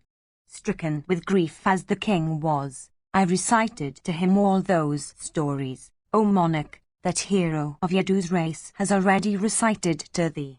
I brought Srinjaya's child back to life, with Indra's permission. That which is ordained must occur. It is impossible that it should be otherwise. After this, Prince Shubhanashvavan of great fame and energy began to delight the hearts of his parents. Of great prowess, he ascended the throne of his father after the latter had repaired to heaven, and ruled for a period of 1,100 years. He worshipped the gods in many great sacrifices characterized by profuse presents. Possessed of great splendour, he gratified the gods and the Pitris. Having procreated many sons, all of whom by their issues multiplied the race, he went the way of all nature, O king, after many years. Do thou, O foremost of kings, dispel this grief born in thy heart, even as Kesava has counselled thee, as also Vyasa of austere penances. Rise up, O king, and bear the burthen of this thy ancestral kingdom, and perform high and great sacrifices so that thou mayst obtain, hereafter, whatever regions may be desired by thee. Section 32. Vaisampayana said, unto King Yudhishthira, who still remained speechless and plunged in grief, the island-born Vyasa, that great ascetic, conversant with truths of religion, spoke again. Vyasa said, O thou vise like lotus petals, the protection of subjects is the duty of kings. Those men that are always observant of duty regard duty to be all-powerful. Do thou, therefore, O king, walk in the steps of thy ancestors. With Brahmanas, penances are a duty. This is the eternal ordinance of the Vedas. Penances, therefore, O bull of Bharata's race, constitute the eternal duty of Brahmanas. A Kshatriya is the protector of all persons in respect of their duties. 104. That man who, addicted to earthly possessions, transgresses wholesome restraints, that offender against social harmony, should be chastised with a strong hand. That insensate person who seeks to transgress authority, be he an attendant, a son, or even a saint, indeed, all men of such sinful nature, should by every means be chastised or even killed. That king who conducts himself otherwise incurs sin. He who does not protect morality when it is being disregarded is himself a trespasser against morality. The Kauravas were trespassers against morality. They have, with their followers, been slain by thee. Thou hast been observant of the duties of thy own order. Why then, O son of Pandu, dost thou indulge in such grief? The king should slay those that deserve death, make gifts to persons deserving of charity, and protect his subjects according to the ordinance. Yudhishthira said, I do not doubt the words that fall from thy lips, O thou of great ascetic merit. Everything appertaining to morality and duty is well known to thee, O foremost of all persons conversant with morality and duty. I have, however, for the sake of kingdom, caused many persons to be slain. Those deeds, O Brahmana, are burning and consuming me. Vyasa said, O Bharata, is the Supreme Being the doer, or is man the doer? Is everything the result of chance in the world, or are the fruits that we enjoy or suffer the results of previous action? If man, O Bharata, does all acts, good or bad, being urged thereto by the Supreme Being, then the fruits of those acts should attach to the Supreme Being himself. If a person cuts down, with an axe, a tree in forest, it is the person that incurs the sin and not the axe by any means. Or, if it be said that, the axe being only the material cause, the consequence of the act of cutting should attach to the animate agent, and not to the inanimate tool, then the sin may be said to belong to the person that has made the axe. This, however, can scarcely be true. If this be not reasonable, O son of Kunti, that one man should incur the consequence of an act done by another, then, guided by this, thou shouldst throw all responsibility upon the Supreme Being. 105. If, again, man be himself the agent of all his acts virtuous and sinful, then Supreme Director there is none, and, therefore, whatever thou hast done cannot bring evil consequences on thee. 106. No one, O king, can ever turn away from that which is destined. If, again, destiny be the result of the acts of former lives, then no sin can attach to one in this life, even as the sin of cutting down a tree cannot touch the maker of the axe. 107. If thou thinkest it is chance only that acts in the world, then such an act of destruction could never happen nor will ever happen. 108. If it is necessary to ascertain what is good and what is evil in the world, attend to the scriptures. In those scriptures it has been laid down that kings should stand with the rod of chastisement uplifted in their hands.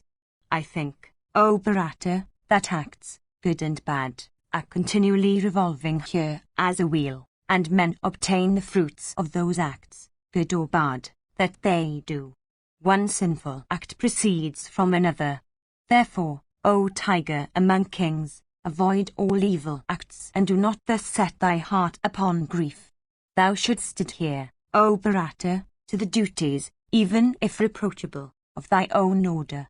This self-destruction, O king, does not look well in thee. Expiations, O king, have been ordained for evil acts. He that is alive can perform them, but he that dies fails in their performance. Therefore, O king, without laying down thy life, perform those expiatory acts. If thou dost not perform them, thou mayst have to repent in the next world. Section 33. Yudhishthira said, Sons and grandsons and brothers and sires and fathers-in-law and preceptors and maternal uncles and grandsires, many high Kshatriyas, many relatives, by marriage, friends, companions, sisters' sons, and kinsmen, O grandsire, and many foremost of men coming from diverse countries, have fallen. All these, O grandsire, have been caused to be slain by myself alone, from desire of kingdom. Having caused so many heroic kings who were always devoted to righteousness and all of whom had quaffed soma in sacrifices, what end shall I attain, O great ascetic? Thinking that this earth has been bereft of many lions among kings, all of whom were in the enjoyment of great prosperity, I burn continually to this day. Having witnessed this slaughter of kinsmen and millions of other men, I burn with grief, O grandsire. Oh, what will be the plight of those foremost of ladies who have been deprived of sons, of husbands, and of brothers, reproaching the Pandavas and the Vrishanis as cruel murderers. Those ladies, with emaciated features and plunged in grief, will throw themselves on the earth, not beholding their sires and brothers and husbands and sons. Those ladies, through affliction, casting off their life breath, will go to the abode of Yama, O foremost of Brahmanas. I have no doubt of this. The course of morality is very subtle. It is plain that we shall be stained with the guilt of slaughtering women for this. Having slain our kinsmen and friends and thereby committed an inexpiable sin, we shall have to fall into hell with heads downwards. O best of men, we shall, therefore, waste our limbs with the austerest of penances. Tell me, O grandsire, to what mode of life I should betake myself then? Vaisampayana continued, hearing these words of Yudhishthira, the island-born rishi, having reflected keenly for some time, addressed the son of Bandu as follows. Vyasa said, remembering the duties of a Kshatriya, O king, do not give way to grief. All those Kshatriyas, O bull among Kshatriyas, have fallen in the observance of their proper duties. In the pursuit of great prosperity and of great fame on earth, those foremost of men, all of whom were liable to death, 109, have perished through the influence of time. Thou hast not been their slayer, nor this Bhima, nor Arjuna, nor the twins. It is time that took away their life breaths according to the great law of change. Time hath neither mother, nor father, nor anybody for whom he is disposed to show any favour. He is the witness of the acts of all creatures. By him have they been taken away. This battle, O bull of Bharata's race, was only an occasion ordained by him. He causes creatures to be slain through the instrumentality of creatures. This is the manner in which it puts forth its irresistible power. Know that time, in his dealings with creatures, is dependent upon the bond of action and is the witness of all actions good and bad. It is time that brings about the fruits, fraught with bliss or woe, of our actions. Think, O mighty armed one, of the acts of those Kshatriyas that have fallen. Those acts were the causes of their destruction, and it is in consequence of them that they have perished. Think also of thy own acts consisting of observances of vows with restrained soul. And think also how thou hast been forced by the Supreme Ordainer to do such an act, as the slaughter of so many human beings. As a weapon made by a smith or carpenter is under the control of the person that is handling it, and moves as he moves it, similarly this universe, controlled by actions done in time, moves as those actions move it. Seeing that the births and deaths of creatures take place without any assignable cause and in perfect wantonness, grief and joy are perfectly needless. Although this entanglement of thy heart is a mere delusion, still, if it pleaseth thee, O king, perform expiatory rites, for washing thyself free of thy so-called sin. It is heard, O Partha, that the gods and the Asuras fought against each other. The Asuras were the elder, and the gods the younger brothers. Covetous of prosperity, fierce was the battle fought between them. The fight lasted for 32,000 years. Making the earth one vast expanse of blood, the gods slew the deities and gained possession of heaven. Having obtained possession of the earth, a large number of Brahmanas, conversant with the Vedas, armed themselves, stupefied with pride, with the Danavas for giving them help in the fight. They were known by the name of Salavrika and numbered 80,000. All of them, however, were slain by the gods. Those wicked suit persons who desire the extinction of virtue and who set sinfulness a-going deserve to be slain even as the furious deities were slain by the gods. If by slaying a single individual a family may be saved, or if by slaying a single family the whole kingdom may be saved, such an act of slaughter will not be a transgression. Sin, O king, sometimes assumes the form of virtue, and virtue sometimes assumes the form of sin. They, however, that are learned, know which is which. Therefore, console thyself, O son of Pandu, for thou art well versed in the scriptures. Thou hast, O Bharata, only followed the path formerly trodden by the very gods. Men like yourselves never go to hell, O bull of Bandu's race. Comfort these thy brothers and all thy friends, O scorcher of foes. He who deliberately engages himself in sinful acts, and committing sinful acts feels no shame but continues the same as before, is called, in the scripture, a great sinner. There is no expiation for him, and his sins know no diminution. Thou art born in noble race. Forced by the faults of others, thou hast most unwillingly done this, and having done this thou repentest of it. The horse sacrifice, that grand rite, has been indicated as an expiation for thee. Make preparations for that sacrifice, O monarch, and thou shalt be freed from thy sins. The divine chastiser of Parka, having vanquished his foes with the assistance of the Maruts, gradually performed 100 sacrifices and became Satagratu. 110, freed from sin, possessed of heaven, and having obtained many regions of bliss and great happiness and prosperity, Sakra, surrounded by the Maruts, is shining in beauty and illuminating all the quarters with his splendor. The Lord of Sakhi is adored in the heavens by the Apsaras. The Rishis and the other gods all worship him with reverence. Thou hast got the earth through thy prowess. All the kings have been vanquished by thee, O sinless one, through thy prowess. Proceeding with thy friends to their kingdom, O king, install their brothers, sons, or grandsons on their thrones.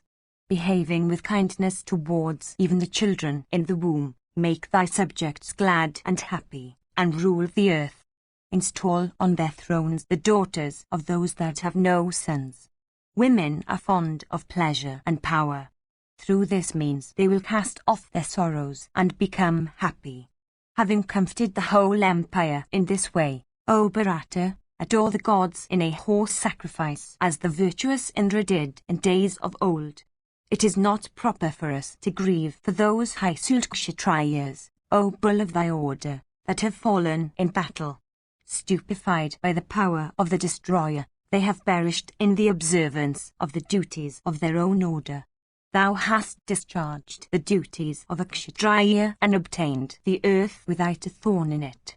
Observe thy own duties, O son of Kunti, for then, O Bharata, thou shalt be able to obtain happiness in the other world. Section 34-35. Yudhishthira said, after doing what acts does a man become liable to perform expiation? And what are those acts which he must do for being freed from sin? Tell me this, O grandsire. Vyasa said, having omitted to do those acts that have been ordained, and done those that have been interdicted, and having behaved deceitfully, a man becomes liable to perform expiation. The person in the observance of the Brahmacharya vow, who rises from bed after the sun has risen or goes to bed while the sun is setting, one who has a rotten nail or black teeth, one whose younger brother weds first, one who weds before his elder brother is wedded, one who has been guilty of the slaughter of a Brahmana, one who speaks ill of others, one who weds a younger sister before the elder sister has been wedded, one who weds an elder sister after having wedded a younger one who falls away from a vow, one who slays any one of the regenerate classes, one who imparts a knowledge of the Vedas to a person unworthy of it, one who does not impart a knowledge thereof to a person that is worthy of it, one who takes many lives, one who sells flesh, one who has abandoned his sacred fire, one who sells a knowledge of the Vedas, 111, one who slays his preceptor or a woman, one born in a sinful family, one who slays an animal willfully. 112. One who sets fire to a dwelling house. One who lives by deceit. One who acts in opposition to his preceptor, and one who has violated a compact, these all are guilty of sins requiring expiation. I shall now mention other acts that men should not do, viz., acts that are interdicted by both the world and the Vedas. Listen to me with concentrated attention. The rejection of one's own greed, the practice of other people's greed, assisting at the sacrifice or the religious rites of one that is not worthy of such assistance, eating of food that is forbidden, deserting one that craves protection, neglect in maintaining servants and dependents, selling salt and treacle, and similar other substances, killing of birds and animals, refusal, though competent, to procreate upon a soliciting woman, omission to present the daily gifts of handfuls of grass to kine and the like, omission to present the dakshina, humiliating a brahmana, these all have been pronounced by persons conversant with duty to be acts that no one should do. The son that quarrels with the father, the person that violates the bed of his preceptor, one that neglects to produce offspring in one's wedded wife, are all sinful, O tiger among men. I have now declared to thee, in brief as also in detail, those acts and omissions by which a man becomes liable to perform expiation. Listen now to the circumstances under which men, by even committing these acts, do not become stained with sin. If a Brahmana well acquainted with the Vedas takes up arms and rushes against thee in battle for killing thee, thou mayst proceed against him for taking his life. By such an act the slayer does not become guilty of the slaughter of a Brahmana.